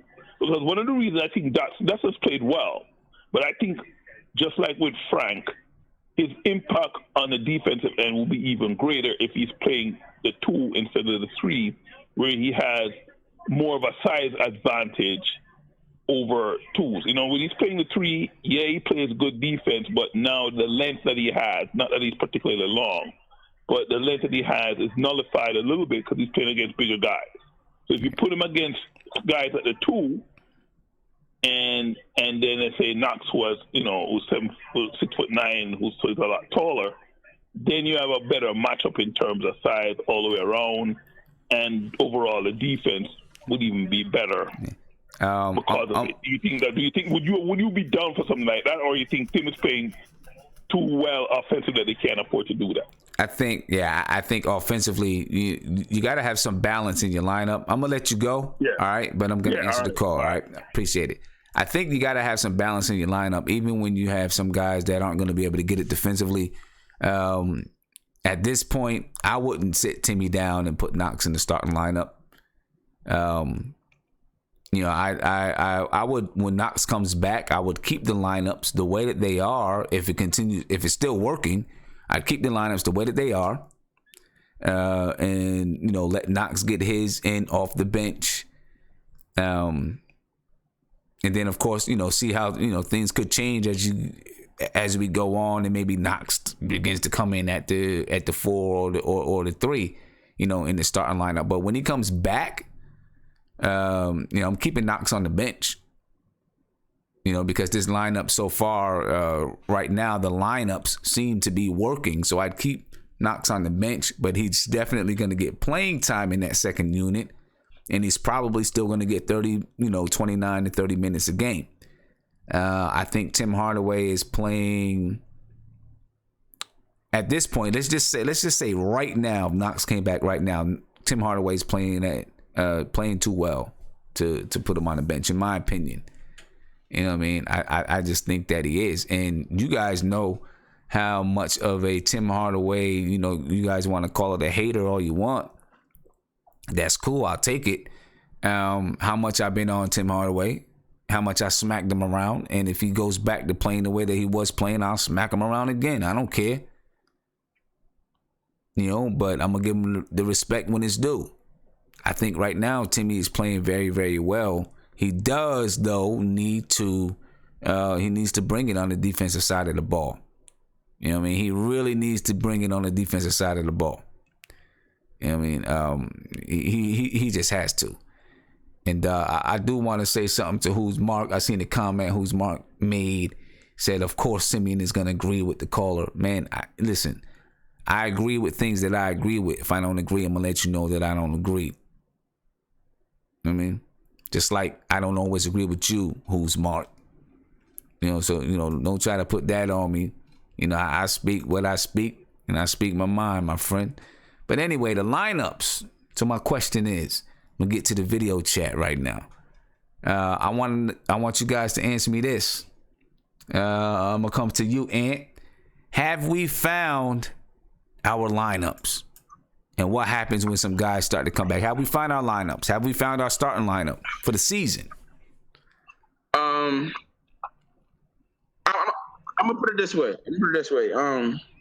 Right now, without the emergence of Kevin Knox, I think this is the best starting lineup that we can put out there. I like them defensively. If Frank can just stay aggressive on offense, that's really the wild card in their starting lineup, in my opinion. Frank being aggressive offensively. If he's aggressive offensively, I think that's the best balance between offense, defense. We have some rim protection, some rebounding, Dots in attempt to shoot the ball. We have a defender and Frank at the point of attack. I think that's the best group right now. Now, that can all change if Kevin Knox comes back and starts to play like we saw in the Summer League. Right. Then, that can change. But I think right now, it's the best starting lineup. I think our rotations are not set right now. Like I said, I kind of want to see Moody with that second unit. I'm not happy with Hazonia right now. I had him as my breakout player this year, but for the Knicks. But he's doing too much stupid stuff. He's playing outside of himself right now. He's looking for the highlight play, and he's kind of selfish. I'm just gonna throw it out there. Hazonia plays selfishly, so I'm not really comfortable with him in the lineup right now. And he has that Tim Hardaway basketball IQ too. Yeah, and sometimes it pays off, like that little spin move he did, and that was pretty. But other times, like it's like for that one play, it's 9 times he turns the ball over, or like he's wide open and he hesitates and wait for the guy to get to him and shoot it. It's like stuff like that. I'm not comfortable with him. Lance Thomas, I was championing that man, but he not producing right now. So certain guys like that, I don't think are set in the lineups right now. I want to see some other guys get a chance. Okay, and before I get to my next person, man, I'm coming at people today, and because sometimes I just feel it. Chris Carby said, come at Frank. Then he said, smack Frank around. Let me explain something to you, Christopher Carby. Explain something to you, my man. Tim Hardaway Jr. has been in the league for what, 7 years, 6, 7 years, 5, 6, 7 years. Frank Ntilikina played less than 90 games in his career. Kevin Knox has played less than 5 games in his career. Right? They deserve the benefit of the doubt because they're young guys trying to learn how to play in the NBA. So I'm going to give them the benefit of the doubt. When you have someone like Tim Hardaway Jr., who is considered a young vet, remember that word, a young vet, and he has the responsibility that he is supposed to have on this team, then yeah, I am going to come at him. But I'm also going to congratulate him when I think he does well. But when you got young players that are still developing, you give them time to develop. right? Yeah, you're gonna criticize him. If you paid attention and you listened, I did say earlier that Frank needs to get his shot percentage up, shooting 40% on the season, 41% from three up until tonight. Shot 25% tonight. I've always said that Frank needs to be more assertive. When Frank was taken out of the game a few weeks ago, and only, I don't remember the game it was, and only played a few minutes, I said, I don't have a problem with him. He was playing like trash. So we sit him out. He doesn't deserve to play. But the bottom line, when you got a player that's a young vet in the league, that's been in the league for a while, then yes, he deserves the criticism. Right? He deserves the criticism because he wants the criticism. He asked Coach Fizdale, what do I need to do to be the go-to player? So then he gets the criticism. You want to be the go-to guy? Take the criticism like the go-to guy. You want to be the main player? Take the criticism like the main player takes. And you know what?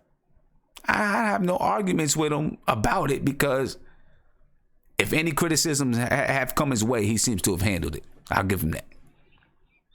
You know what I'm saying? I give him that. I haven't seen him come back at anyone and be negative about it. You know, he is a hard worker. But yeah, that's the reason why, Christopher. That's the reason why. You know, Frank is in the league for another, you know, he's in the league next year, being his third year. Now that's when you start to say, okay, you've been in the league 3 years. Where's the development? That's when you start bringing it. You got to give these guys time. You know what I'm saying? Give these guys time to even learn and know what their game is. All right, Isaiah, I'm coming with you. I got you, man. What's going on, bro? Since we calling out people, listen. Can I just chime in real quick about a few people that's going on in the chat, Sam? First, you ain't got to kill him. You ain't got to kill him. I'm not gonna kill him. Don't say nothing crazy. I want to say this first and foremost. Mm-hmm. Shout out to D Rose for his night. That's inspiring. And that's why we love. Yeah. People laughed at me when I drafted D Rose in my fantasy draft too. But I'm not gonna say nothing about this. That. Is, you know, when they say this is why we play. This is why we watch basketball, because of moments like that. But I want to call out Lily Flips and Who's Mark. Who's Mark is just I'm not gonna lie to you, Mark, Sam. He's pissing me off today because he just sounded so just. I didn't want to say dumb, but he just sounded dumb today with all he's saying, like all these caps, like grow up, bro. Stop doing caps. And stop talking about we need a point guard. We got a point guard. Frank, he had a really good passing game today. He didn't score a lot, but he had a good passing game. And then Lily really had the nerve to say, and I was just dumbfounded when he said, "Oh, we should have D. Look what happened when we have D Rose." Are you serious? We seen what happened when we had D Rose. We sucked, and every point guard in the world had their best games against us. You know, people like Lily Phipps. That's the truest form of a troll that I've heard. You talk about you want D Rose back. Don't get me wrong, D Rose had a 50-point game, but he was horrible with us. It's just simple as that. But is this the lineup's final form? No, it's not. It's Freeze's second form. You know, Kevin Knox. I believe Kevin Knox should be starting. When Kevin Knox comes back, Mario and Lance should not touch the floor. And I know we talked about it, but listen, Lance can't come into the game and can't hit a corner three. He can't. You got to hit those. Yes. You made 41% last year. We needed that three. I mean, you're not going to hit them all, but we needed that one so bad, and I wanted him to hit it, man, but he blew it. And then Mario, like what Ant said, he's playing selfish. He's playing for a contract, and he's playing selfishly. You can see it. He doesn't pass the ball, and then his defense is as bad as ever. These I understand that you want your money, bro, and I understand that you got to do what you got to do to live. But it's also, if you play well within the team, you will get a contract. Teams look at that. They're gonna look at you if you're playing selfish. You're gonna look at you if you're playing this way.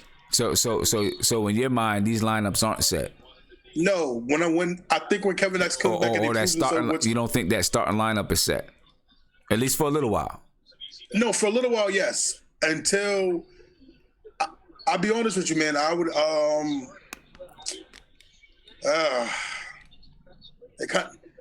No. You know what? I'll be honest with you, Guillermo. Tim has proven me wrong for right now. He's looking like an $18 million player. He's looking like it. So I'm not gonna be saying no. I hope Tim can keep this up. He needs to prove his defense, but I do believe Kevin Knox will earn it, and Kevin Knox will be inserted into the starting lineup. Yeah. Okay. All right. Let me get over here to. And who's Marks? Shut the hell up. I just want to say that. Who's Mark getting people riled up and he ain't even in the video chat. I do want to say this though, because I see people in the YouTube chat, they come at Who's Mark, they come at Isaiah, they come at everybody, man. You know, y'all should, if you guys have it and you guys know, join us in the chat. You know what I'm saying? Join us in the chat. Don't be scared. Come into the chat. Speak what you know. Speak your knowledge. You know what I mean? Viv, man, what's popping, man? What do you think about the lineups? Yeah, it's probably not settled. I'll tell you that. First off, these injuries. Once, we're not just talking starting lineups. Are we talking rotation as a whole, or just the starting lineup? Starting lineup and rotations. All right, so starting lineup, it probably won't be set because something's going to change. Especially, I think. I don't know how long the Mitchell and the Vonleh experiment's going to last. I think if there might be a change, it could be there somewhere. And I think maybe Knox comes in. Maybe that could push something around. I don't know. But again, like I wouldn't start Knox when he comes back.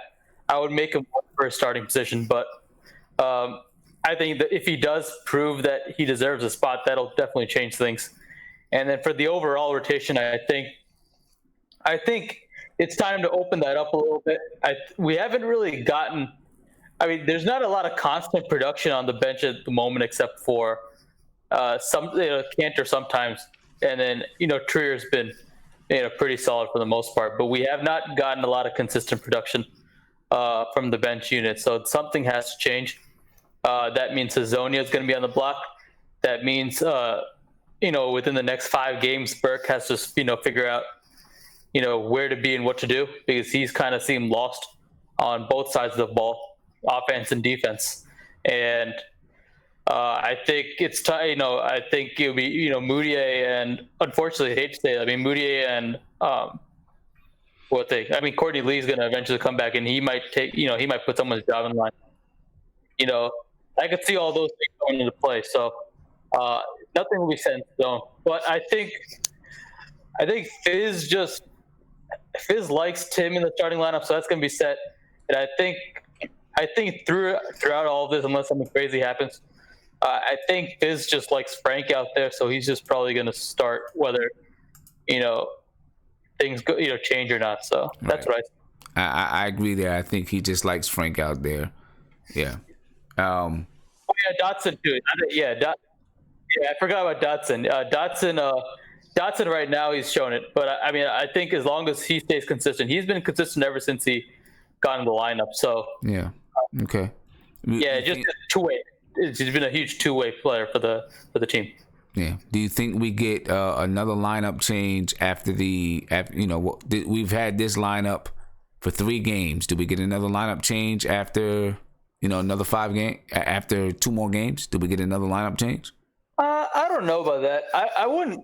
I don't know if it's gonna be hard and fast in that sense. I think when Fizz says about 5 games, it's just more in a rounding sense. So if the team is playing well, right? Like games like this, right? If they end up losing like this, but they play generally well, he might go with that lineup for say 10 games. So it'll probably take a major run to kind of take one. Yeah. I There's agree no, with you there. there's no hard and fast test, but I think what you might see is some flexibility in the way he subs players out. Because right now he's just going with this very stubborn way of just keeping all 5 bench players, play them together. That will probably change. Yeah, and I seen Romeo Dredd said that Courtney Lee will not sniff the court as New York Knicks. I'm starting to feel the same way. You could be right. I mean, I don't know. I mean, I never said it's imminent, but if it comes anywhere closer, it could be possible. But I could feel like, yeah, I mean, like Guillermo just mentioned, like Courtney Lee, right? I mean, I'd rather have Lee right now than Burke, because Burke's really doing nothing. But well, that's true. I can see Lance, I can see Hazonia, I can see Burke on the block, chopping block in that sense. So, I mean, the priority, I would probably, if anyone needs to be really, scared about their position, I would probably say Hazonia. Mm-hmm. And I would say Burke is the number 2 on line, that needs to step up. Because we've already seen Baker get knocked out of the rotation. So, these other guys, if they haven't produced, then they can easily be knocked out. So, Yeah. Okay. All right. And, I'm going to get the Guillermo. And, man, listen, man, you know what? We got, we starting to have chat beefs. You know what I mean? And so, I got to, next week, I am going to have this tournament together, this debate tournament together, so we can take care of these chat beefs. We can make, we can do it the right way. We're gonna have these. I'm getting it together. We're gonna get this debate tournament together, man, because we starting to have some chat beefs up in here. So we're gonna take it out on the video. We're gonna take it out on the video screen. Guillermo, what's up, man? Yeah, I was going to say, Sim, man, you must be a great father, because you got a lot of patience for some of these dumb callers and some of these opinions, man. I give it to you, man. You're a very patient, nice person, man. Opinions, man. Some of the stuff that these guys are saying, I want a point guard and all this other stuff. Look, there was a play today that I saw where Frank drove to the basket and he curled the ball around to, it was either Vonleh or Cantor. I think it was Vonleh. And I was like... And like you said with the ESPN thing, they're not going to look at that and say, oh, what a great play. If that's Westbrook, they'll overhype it. If it's Curry, they'll overhype it. But I'm like, that's a superstar level play where you can literally drive to the basket, and to the point you stop your body, balance it, and then get the ball to the open guy. That's perspective, that's vision, and no one talks about that. And y'all want a guy like Russell Westbrook. Let me tell you something about Russell Westbrook. He is woefully inefficient. This is a guy who shoots, I don't know, definitely below 40% from the 3. Doesn't get his teammates involved. Had Oladipo, had a talented team around him, and people don't want to play with him. Frank gets guys involved. Whenever I see Frank in there, I see a system. I see them rotating the ball. I see patience. I see passing. So all you guys talking about, Frank, put it like this, Frank had good looks tonight. He just missed them. Even your boy Walt Clyde Frazier today, there was one shot where there was a sequence of shots where Frank missed 3 shots in a row, something like that.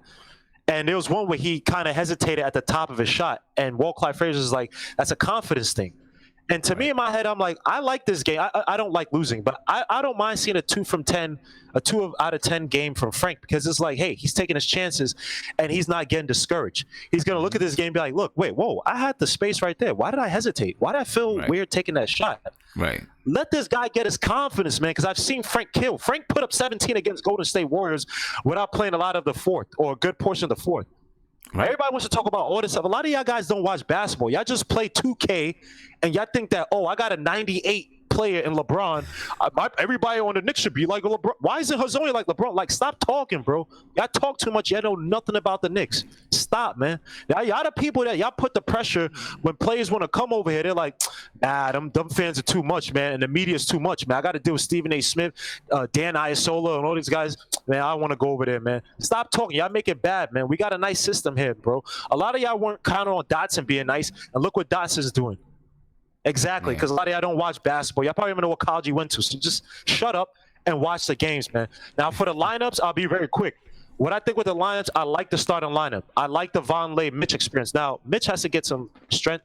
He got to learn how to use his feet and his hips a little bit more because he's jumping, he's getting out of position. He's a good weak side helper at times, but weak side help is what I call flash plays, right? It's the beautiful block like he had today. It's flash plays, but it's not necessarily great defense.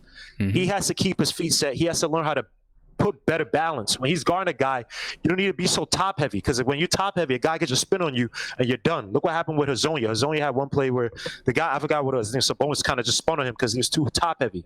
So he has to learn, he has to develop his defense a little bit better there. Vonleh's doing a better job of that, staying on his feet, stuff like that. Now, the second unit, Sim, like I said, man, I don't like what I see from that second unit, especially defensively. I actually think that if Courtney Lee can come back, I'd rather see him than Burke. Burke too many times. This is the second game, Sim, I seen today in the crunch time where he does that. I want to dribble, drive, put it behind my back, and try to go for the Kemba versus Pitt step back jumper. And it's like, bro, stop doing that. You got to rotate the ball, move it around. When we had the rotation, Sims, we were deadly in both the Golden State game and the game tonight, man. So I'd rather see Courtney Lee in there because Courtney Lee comes in, he's disciplined. He's not the most talented, but he's going to hit those threes. He's going to drive to the basket. He's going to pass. And he's going to play better defense than Burke. So I think if Courtney Lee could come back, Moody could come back, I'd rather see him as a second unit than Burke. Sorry, man. Okay. All right. No problem. I mean, you know, people, hey, and you know what, Guillermo? We actually had somebody, I don't remember who they were talking about. We actually had somebody call in, and I think everyone in the YouTube chat probably remembers. We had somebody call in, and they were talking about why somebody shouldn't play. And they said, because when on 2K, he does this, and I just lost Lord, it. Jesus I Christ. was like, are you serious? He's telling me. It was ridiculous, man. He just said, yeah, because on 2K, he does blah, blah, blah. I don't remember what it is. And I'd have to go back and find it. But it was, you know, it was crazy. It was funny, though.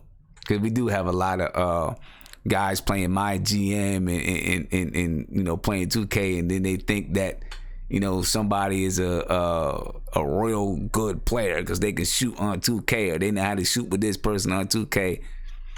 It's funny, but you know, listen, chat, video chat, YouTube chat, everybody.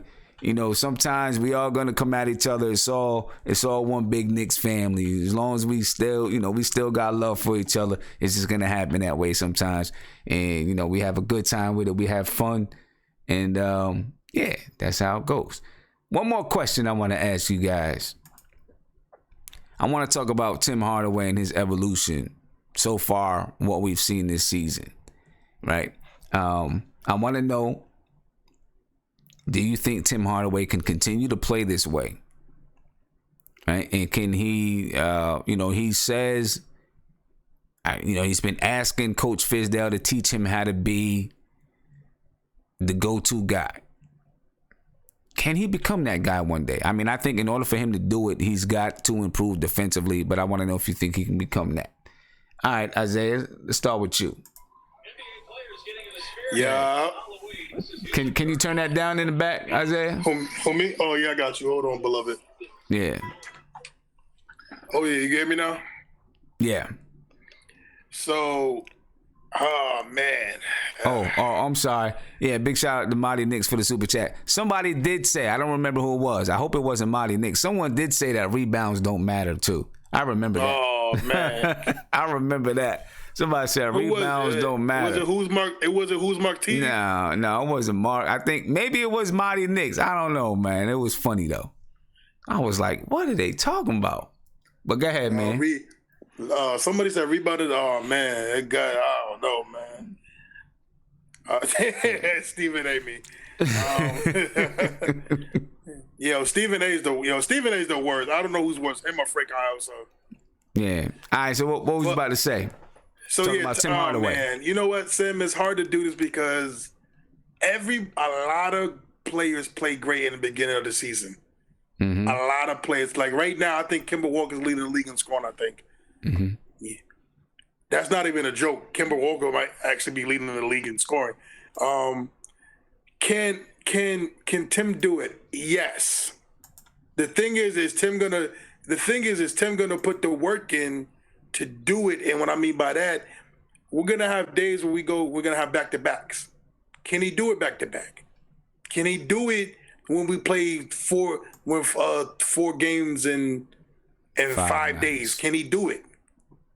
Right. You know what I'm saying? That's the difference between a good player and a superstar. Superstars, LeBron James is going to get 26, 8, and 8 every game. Right. You know, but LeBron is a generational type of talent. But can Tim do it? Yes. It's just about his willingness to do it. Okay.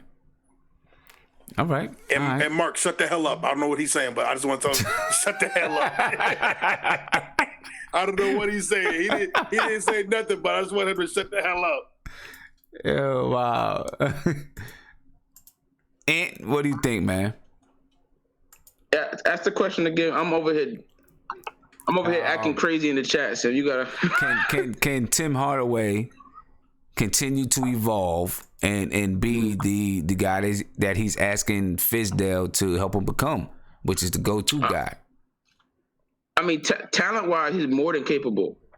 Mm-hmm. The biggest thing with Tim is has like he really made up his mind that, you know, it's something that he wants to do. Like if his mentality is changing, then I believe that, you know, he can continue to make this progression. Do I think he's going to be this good all year long? Nah, but I think he can average 19, 20 on 45% shooting, maybe 4 or 5 assists, 4 or 5 rebounds. I think he's capable of that, but he has to continue to change his mentality. That's the biggest thing. Talent-wise, physicality-wise, he's got it. I mean, he's a 6'6" shooting guard. He has the height. He has the length. He has the skill set. He just needs, right, he has the attitude. He's not scared, right? He just needs to, his mentality just has to continue to develop. And I think if he allows David Fizdale to keep working with him, I think, you know, he can continue to mature. And I think that'll be good things for us. Okay. Right now, Tim Hardaway is 6th in the league in scoring, 26 points per game. With tonight's shooting performance, he's up to 43.1% from the field. I'd love to see that get up to 45%. You know, to me, that's my standard of a guard as far as shooting percentage. I like to see him at 45% or above. He's shooting 34.5% from 3. He's averaging 3 rebounds a game and 3 assists a game. See what he can do. Let's see what he can do with it. All right, Viv. Coming in, Viv. Viv, What do you think, man? Timmy is tough, honestly. Like, you just think there are games that he has this thing. He's very streaky in that end, where he just has like a nice little run. And I don't know if he has a number one, like a potential to be a number 1 scorer, because his game is not that good. The problem is with Timmy, you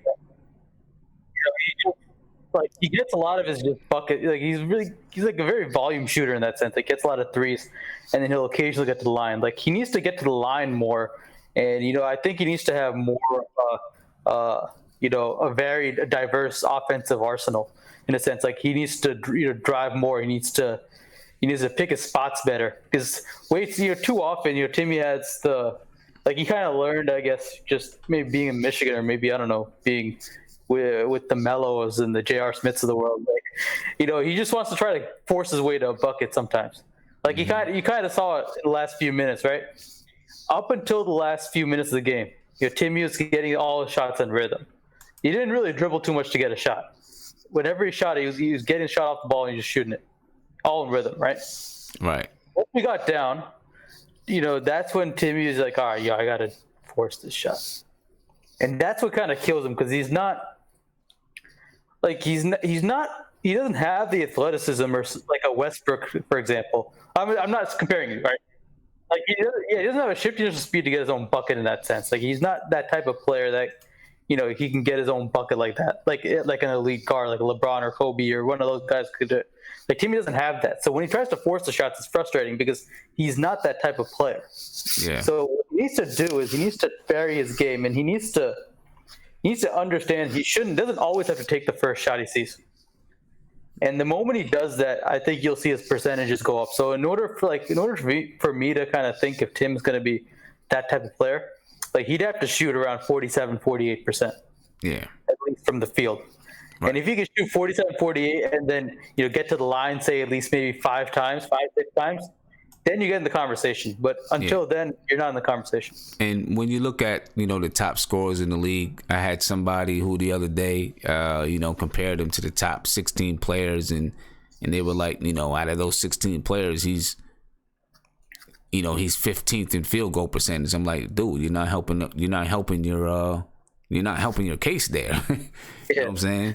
You look at the top 10 scorers in the league. Steph Curry shoots 54.3% from the field. Kemba Walker, number 2 right now, averaging 30 points a game, shooting 46% from the field. Damian Lillard, 50% from the field. DeMar DeRozan, 49%. Kevin Durant, 55%. Zach LaVine, 51%. Zach LaVine is averaging 28. LeBron James is averaging 27.6, 50%. Kawhi Leonard shooting 50%. Blake Griffin, 49%. Joel Embiid, 47.8%. Now, Tim Hardaway is number 11 in the league in scoring and shooting 43.1%. Paul George is in the same boat. He's number 12. He's shooting 41.5%. Right? Giannis is shooting 50%. Donovan Mitchell is shooting 44.2%. Which, you would still like to see it higher, but still, he's shooting 41 points. Yeah, I mean, it was worse earlier on, so he's kind of picked his game up. In his second year in the league. Mirotic, however you say his name, shooting 51.5%. Bradley Beal, 45%. Jimmy Butler, 50%. Victor Oladipo, averaging 22 points a game, is shooting 47.9%. I mean, these guys, Jokic is shooting 54%. John Wall, 44.1%. Tobias Harris, 49.5%. I mean, when you start getting down into the 20s and 30s, shot percentages go down. But if, when we're talking about a go-to guy, you're talking about now a guy that's in maybe one of the top 15 to 20 players in the league. And, we just went down the top 20 scorers in the league and even a little bit further than that. And all these guys, besides 2 or 3, are shooting above 45, above 46% even. You know what I mean? If Timmy's got to be there, he's right. He's got to get the shot percentage up. And he does that by shot selection. Yep, by shot selection. Let me get to a couple of super chats. Marty Knicks, I read one from Marty Knicks just a few minutes ago. He also said Mitch Robinson will be our Clint Capella. Do not trip. He may be, but we got to give him time to get there. DJ Alesgi, thank you for the super chat. I love anytime someone who does music. I notice anyone who does music, man. So I'm definitely gonna check out your page. And then Mike Perez, thank you for the super chat. He says we might have to block Who's Mark. I mean, I'm not gonna block Who's Mark, man. Who's Mark is, that's my guy. I mean, sometimes sometimes Mark can trip out a little bit. He bugs out a little bit when he's off his meds or whatever, but it's all good. You know what I mean? It's all good. Let me see. The Prince. What do you think about Hardaway, man? Hey man, you a wild dude, man. You a wild dude too. Hey, Mark knows I love him, man. Mark knows I love him. It's all jokes. He knows that. The Prozac, Ambien, all that. Hey, you gotta take them all. Mark knows I'm joking, man. He knows I'm joking. That's my man. That's my man. You know what I'm saying? That's definitely my man. He knows I'm joking with him. Hey, thanks, Sim. But hey, no, I think we asked this a couple chats ago about did we think, and I think I said that I think you posed the same question. Do we think that Tim Hardaway could be a all-star? And I believe so, man. If he plays like this and he continues to help these young guys along and find a way to, even though it irks him to pass it when he know he should shoot the ball, but if he can, like I guess he did an unselfish act at the end of the third quarter, and he let Dotson play out his minutes. Dotson was hooping. So, I was like, okay, Tim Hardaway, maybe you becoming that, that older vet, So with that being said, man, I'm happy, man. I'm definitely happy to see it, and I would love to see this guy definitely be an all-star. I think Tim can do it, man. If we play good basketball and he continues to play the way he has been, and play a little bit of defense, and like tonight, it seemed like that 33 points was effortless. He didn't force that. So if he can play like that, I think Tim can fill up the stat sheet. So yeah, I believe so. All right, and big shout out Viv. Thank you very much. I appreciate the super chat, man. Said this show was fun. Trust the grind. Yeah, definitely. Viv is feeling good, man. Yeah, hey, I appreciate that big time, Viv. Yo, what's wrong with this dude, Isaiah, man? Golly. I don't know. What is he doing? All right. Guillermo, what do you think, Guillermo? What you think, Guillermo? You think do you think Tim Hardaway do you think he can take it there? Can he take it to that next level? Man, I'm so annoyed because I saw this game today, man. Like I said, it's the best game I've seen Tim Hardaway play, man. Like, don't get me wrong. Every shot he took except for that 1-3, man, there was pace to it. There was reason to it. Like, there was not one shot except for that 3. I'm like, dude, you could have just drove to the basket, blah, blah. Even there was one where I think we got a steal or something, and they passed the ball to him for the quick 3, but he was open, and it was in rhythm. And it was good, and he shot the ball and made it. Sim, man, I like I said, man, he's going to have to sacrifice points. He's going to have to play a little bit better defense if he wants to be that leader. Because he also has to be a leader of men. People have to look at him and be like, oh, damn, this dude could be averaging 30-something. We could be losing. But he's trying to average 20-something, play better defense, make more assists, allow guys like Dotson to play his minutes, facilitate. Like I saw today, I was at the gym. I almost jumped off the treadmill. When he came up top, right, he actually Frank gave him the ball.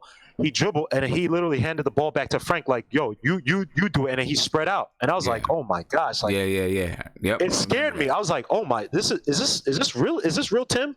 Sim, I got to see this. I got to see this type of game against crappy teams, mid-level teams, top-tier teams, and Golden State. Yeah. I have to see it consistently before I say that he's a leader. And I also have to see guys galvanize around him. Like I said, in the beginning of the season, when he would get fouled, he have an and-1, he was shimmying to the crowd, and no one was, like, giving him a dap around him. Yeah. And when Dotson goes up, when Trier was doing this thing in the preseason, guys were, like, hyped up. So I got to see it. When I see guys galvanize him around him, then it's like, all right, then I see a change. Yeah. So. Okay, and one part, David Fisdale did his little interview tonight, and not a little interview, but they talked to him at halftime or whatever it was, and he said that Damian Dotson just before the half got fouled, right? Got an and-1. I think it was just before the half, right? And I guess David Fisdale was going to put Tim Hardaway in for Damian Dotson, and maybe it was third quarter. I forgot when it was. He was going to put Tim Hardaway in, and Tim Hardaway told him, no, let him stay out there. David Fisdale said, it's small, but it's a step, right? It's a step towards, starting to trust your players, lead guys, and, doing things like that.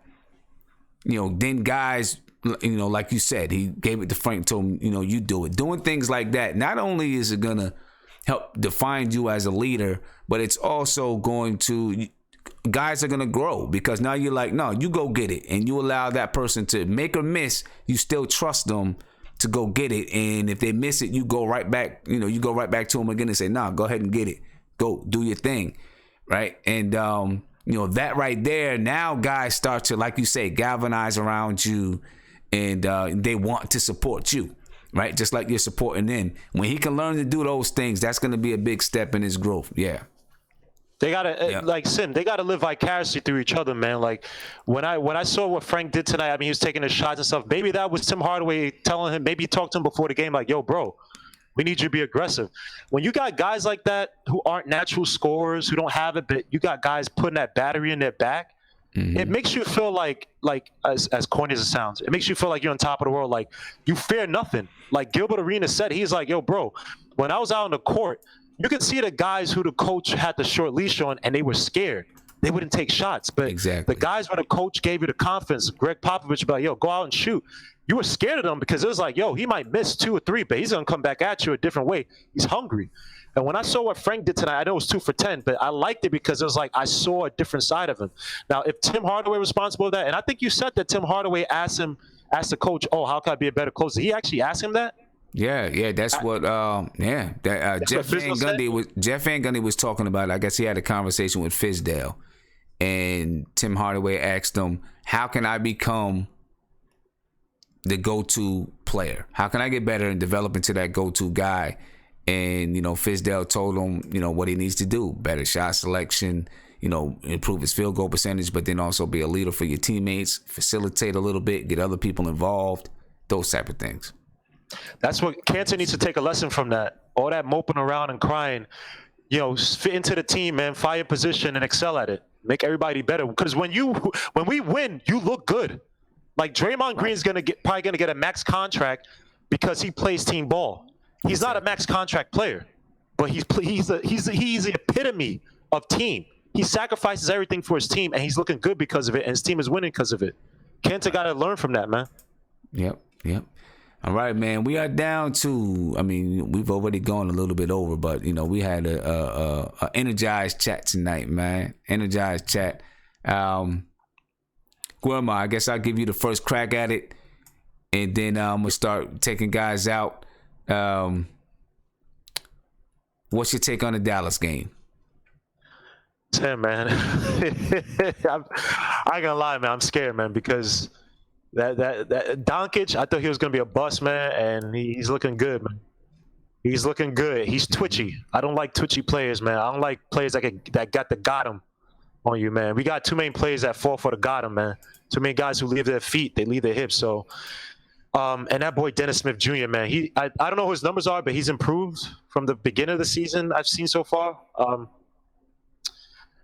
I'm just scared, man. But if we could play like we did tonight, man, I think anything is possible, man. So it remains to be seen, man. So I see you guys on, was it Friday? Peace out to the chat. Isaiah, I hate you, man. Leave me alone. Peace out to you guys, man. Peace out to Who's Mark too, man. It's all love, bro. It's all family, man. It's all love. Just like Mike Perez is saying, thank you for the super chat. He says, I never call, but I love this show. But I think we can all say Mark is family, but he's the bugged out family that we all have. That's what he said. Yo, peace out to his Mark, man. See you guys on Friday, man. Peace out. All right, man. Have a good one. But see you too, man. Also, guys, on Friday, for the pregame, it's gonna be like this. I'm actually my basketball team. We have our first practice tomorrow night, and then of course we practice Friday night. We practice from 6 to 7:30. So I will not be here for the pregame, but this is what I'm gonna do. YouTube has a new feature called a premiere. So I'm going to do a pregame video, and I'm going to set it up as a premiere. And when it shows, what'll happen is then it'll be streamed live.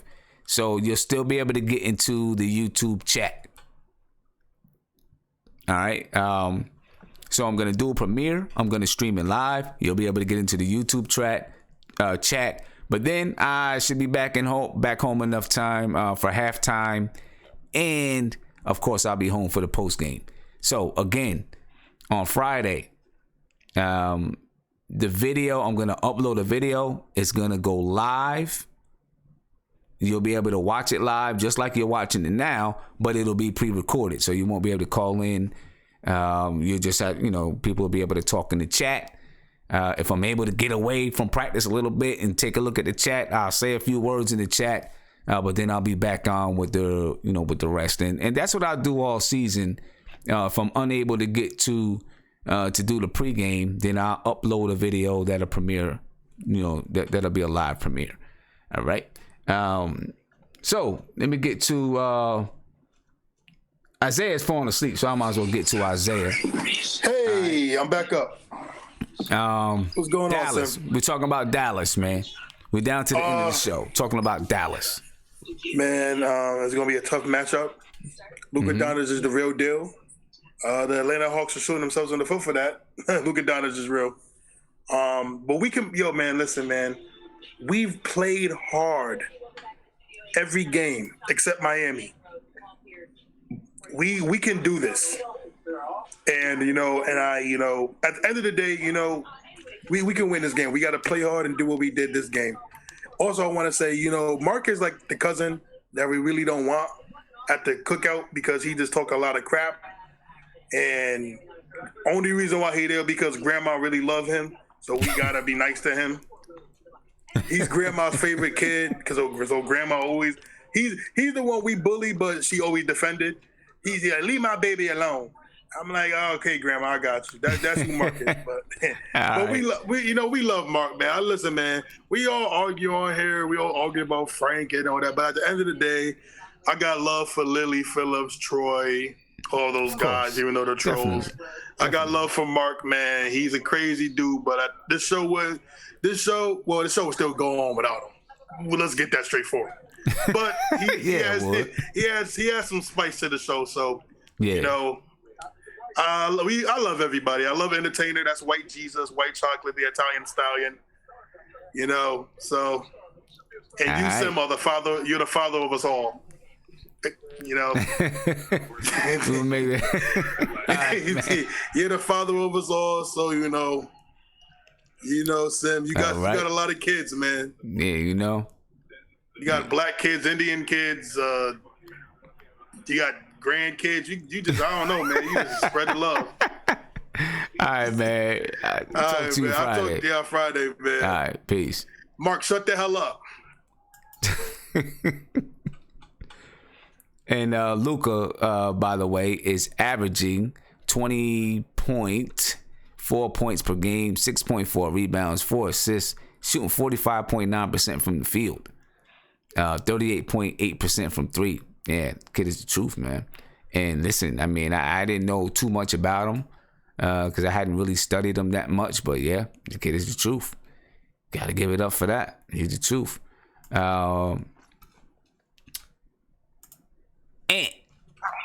Yo, what's up, Sam? What's your take on Dallas, man? Dallas, I think we could win it, but I thought we could win this one too. I'm an optimist. I think we could win every game against decent teams. But honestly, I just want to see Frank outplay Dennis Smith Jr. So the idiots that always say they want a Dennis Smith over Frank, we could shut them up. So I would love to see Frank outplay Dennis Smith Jr. I'd actually love to see him lock him up. So that'll be a matchup I watch closely. I don't know who we're gonna put on Doncic. Maybe Dotson. Maybe Dotson. But we're gonna, I think this is another game where Kansas is gonna struggle because I think they run like Dwight Powell out there and Dirk as their front court. So Dirk's not there. Dirk is. So who's that Powell? Who's there? Who's there? Powell? What'd you say? I'm trying to figure out who's starting in Dirk's spot. Let me see. I'll go back and check this right now. I can tell you who started tonight. I'll tell you that. All right. Tonight, the Dallas Mavericks played the Los Angeles Lakers. They lost 111-106. Starting five, Dennis Smith Jr. at point guard. Tonight he had 5 points tonight, 5 points and 3 assists tonight. Wesley Matthews starting at shooting guard. He had 21 points tonight. DeAndre Jordan is starting at center. 8 points, 12 rebounds. Yeah. I take that back. We may need Enes Kanter in this game, or else DeAndre Jordan is gonna terrorize us on the boards. Yeah. So right. Kanter's gonna have to play a big part. I forgot all about DeAndre Jordan. Yep. Luka had. But yeah, we're gonna have to guard the 3-point line. That's obvious. Yep. Luka had 12 points, 3 assists, and Harrison Barnes had 16 points and 4 rebounds. So that's the starting five right there. All right. So yeah, we're always gonna struggle on defense. I feel like we just don't have enough, defensive-minded players. But is this in Dallas? I think so, right? It is. I believe. And you know what? Let me see something. Because since it's in Dallas, the game is going to start a little bit later. Yeah. Right? 8:30. Okay. Probably start at 8:30. So we'll see what happens. I may be able to do the pregame because I may be home by 8 o'clock. Okay. Well, yeah. This is I don't want to call it a trap game, but it's a game where I can see them coming out sluggish, especially after the loss tonight. I hope Fizz can get them, back focused and come out with some energy away in Dallas. So we'll see. I'm excited about the game. Shout out to the chat. It was crazy in the chat tonight, but it is what it is, man. Yeah, they be saying crazy stuff, and I was shooting back tonight. But I love everybody in the chat. Even my haters, man. Even my haters. Yeah. So one of them nights tonight. It was cool. It was fun though. I love it. Yeah. All right, and I'll catch you on Friday. Definitely, I'll be here. Peace. All right, Dennis Smith Jr. right now is averaging 17.3 points per game. 2.5 rebounds, 4.5 assists, shooting 45.2% from the field, 28.6% from three. And he will likely be matched up with Frank Ntilikina. You know what I mean? So, that's going to be, that's going to be a matchup that I'm sure we're all going to be waiting for. Frank versus Smith. Prince, what's your take on the game, man?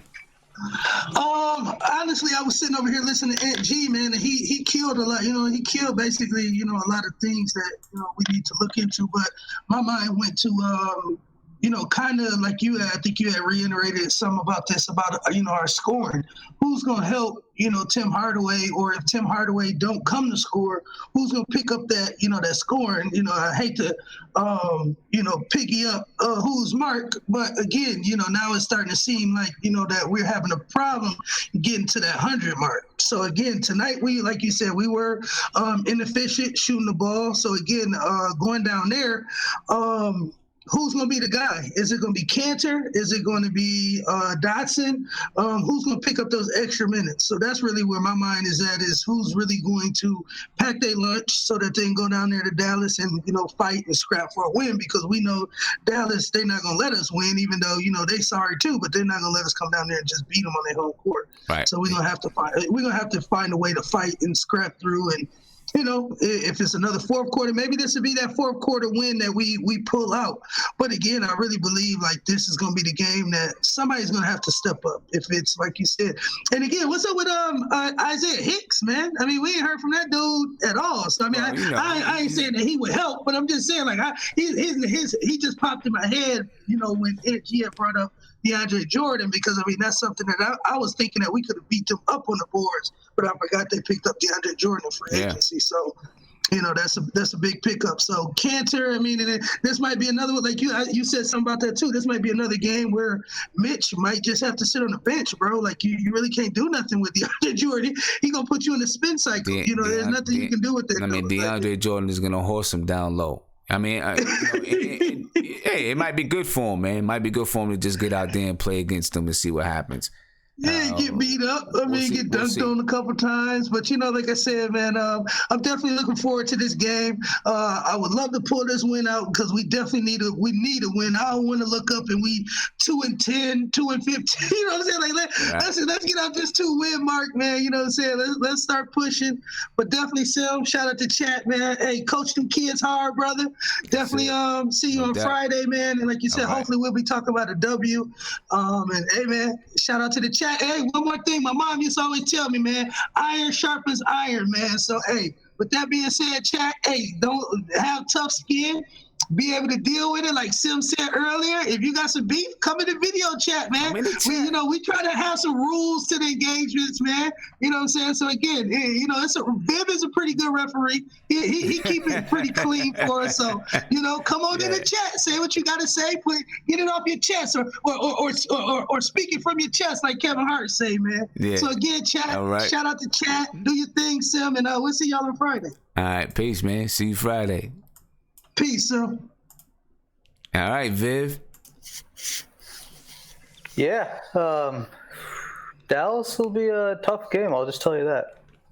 They have a little more savvy roster than we do. They have some. They have Harrison Barnes back. They have obviously DeAndre Jordan's there, and then Wes Matthews, and obviously Dennis Smith Jr., Luka, and just the people that are just gonna give our guys a lot of a hard time, because I mean it's just what it is. I mean, Mitchell Robinson, I'm gonna say good luck to him. Well, really good luck to the team, more or less, because someone's gonna have to help him out on the glass. Yep. Because we won't be able to grab any boards, I don't think. Because DeAndre is just. I mean, if you look at DeAndre and you look at Mitchell, I think DeAndre has at least probably like 40 pounds of muscle compared to, and he's fast too. So not only is he's much stronger, but he's probably just as fast, if not maybe even faster than Mitchell is on the floor, just because of his strength out there. So he's going to be a problem there. Luka, I'm curious to see who they put on him, because I think he's kind of he has like a wing position. He's not going to be like the point guard, so you won't see Frank on him per se, but you might see Dotson on him. So the real key is there's going to be a matchup disadvantage, because they're going to have Dotson, they're going to have Barnes, and they're going to have Luka probably the 3 and the 4. So what happens there is that if Vonleh is going to be guarding one of them, it's going to be a huge matchup disadvantage for us, because Vonleh is not as quick as either one of them. And then they have Wes Matthews as the 2, so that's going to be a tough one also, because he can shoot threes from wherever. So we just have to stay disciplined, focused, and hopefully we keep the game competitive. But I think it's going to be a tough matchup because of the vets they have and just the talent gap that we have compared to them. But I guess we'll see what happens, unfortunately. So it's going to be an interesting game. We play 8:30, so we'll see what happens as far as I don't know. I probably still do it the same way, because as far as the pregame and the premiere, because not only do we have practice, but we have a college coming in after we practice, and some of our players are going to stick around and watch the college, and learn a little bit from the college players. So I'll probably stick around, watch those guys. I know the coach from the team that's coming in, and we'll probably just talk about some plans and some things to help teach girls at this school. So I'll probably do. I was gonna say I'm gonna miss most likely both pre and post game, because definitely both, because I'm gonna be at the Nothing But Nick, or the Knicks Film School. Oh yeah, the viewing thing. Yeah, they got a viewing on Friday night. That's right. So I'm going to be there. I think, as you know, I started doing a couple things there for Knicks Film School now. So, I'm going to be there instead of at the pregame. So, I don't think I'll be able to get. If I get back, maybe we'll see how long the post game is. But I'll have to see. Yeah. You should have a good time. I don't know. There should be a good number of people there, and it's for a good. Well, there's gonna be a lot of the familiar faces will be there. So, the Hard Knicks Life crew, they'll be there. Yep. Jonathan Macri will be there.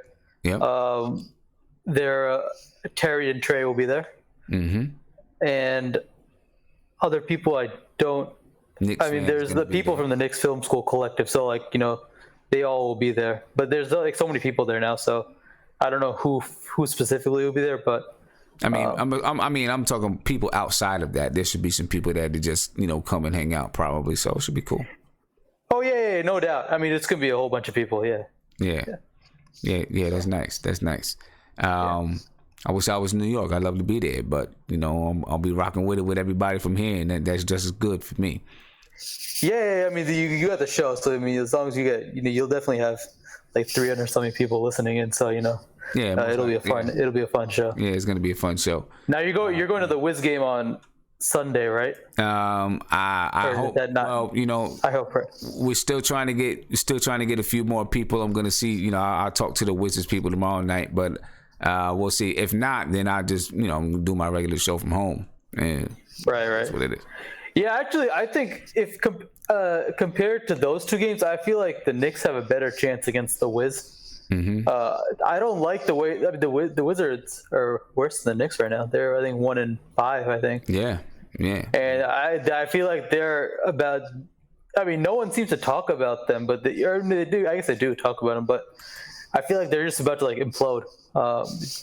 Like it's just like a corrosive unit there, and I mean it's funny because everyone kind of like likes to criticize the Knicks all for like Dolan or whatnot, but it's kind of ironic because the Wizards GM is Ernie Grunfeld, and Ernie Grunfeld has been with the Wizards pretty much like 5 years too long by now. Maybe more, 5 or 6 years. Because if you look at some of the moves he made, he still has he has the equivalent of Joakim Noah in Ian Mahimi. I mean, that contract's just as bad as the Noah one.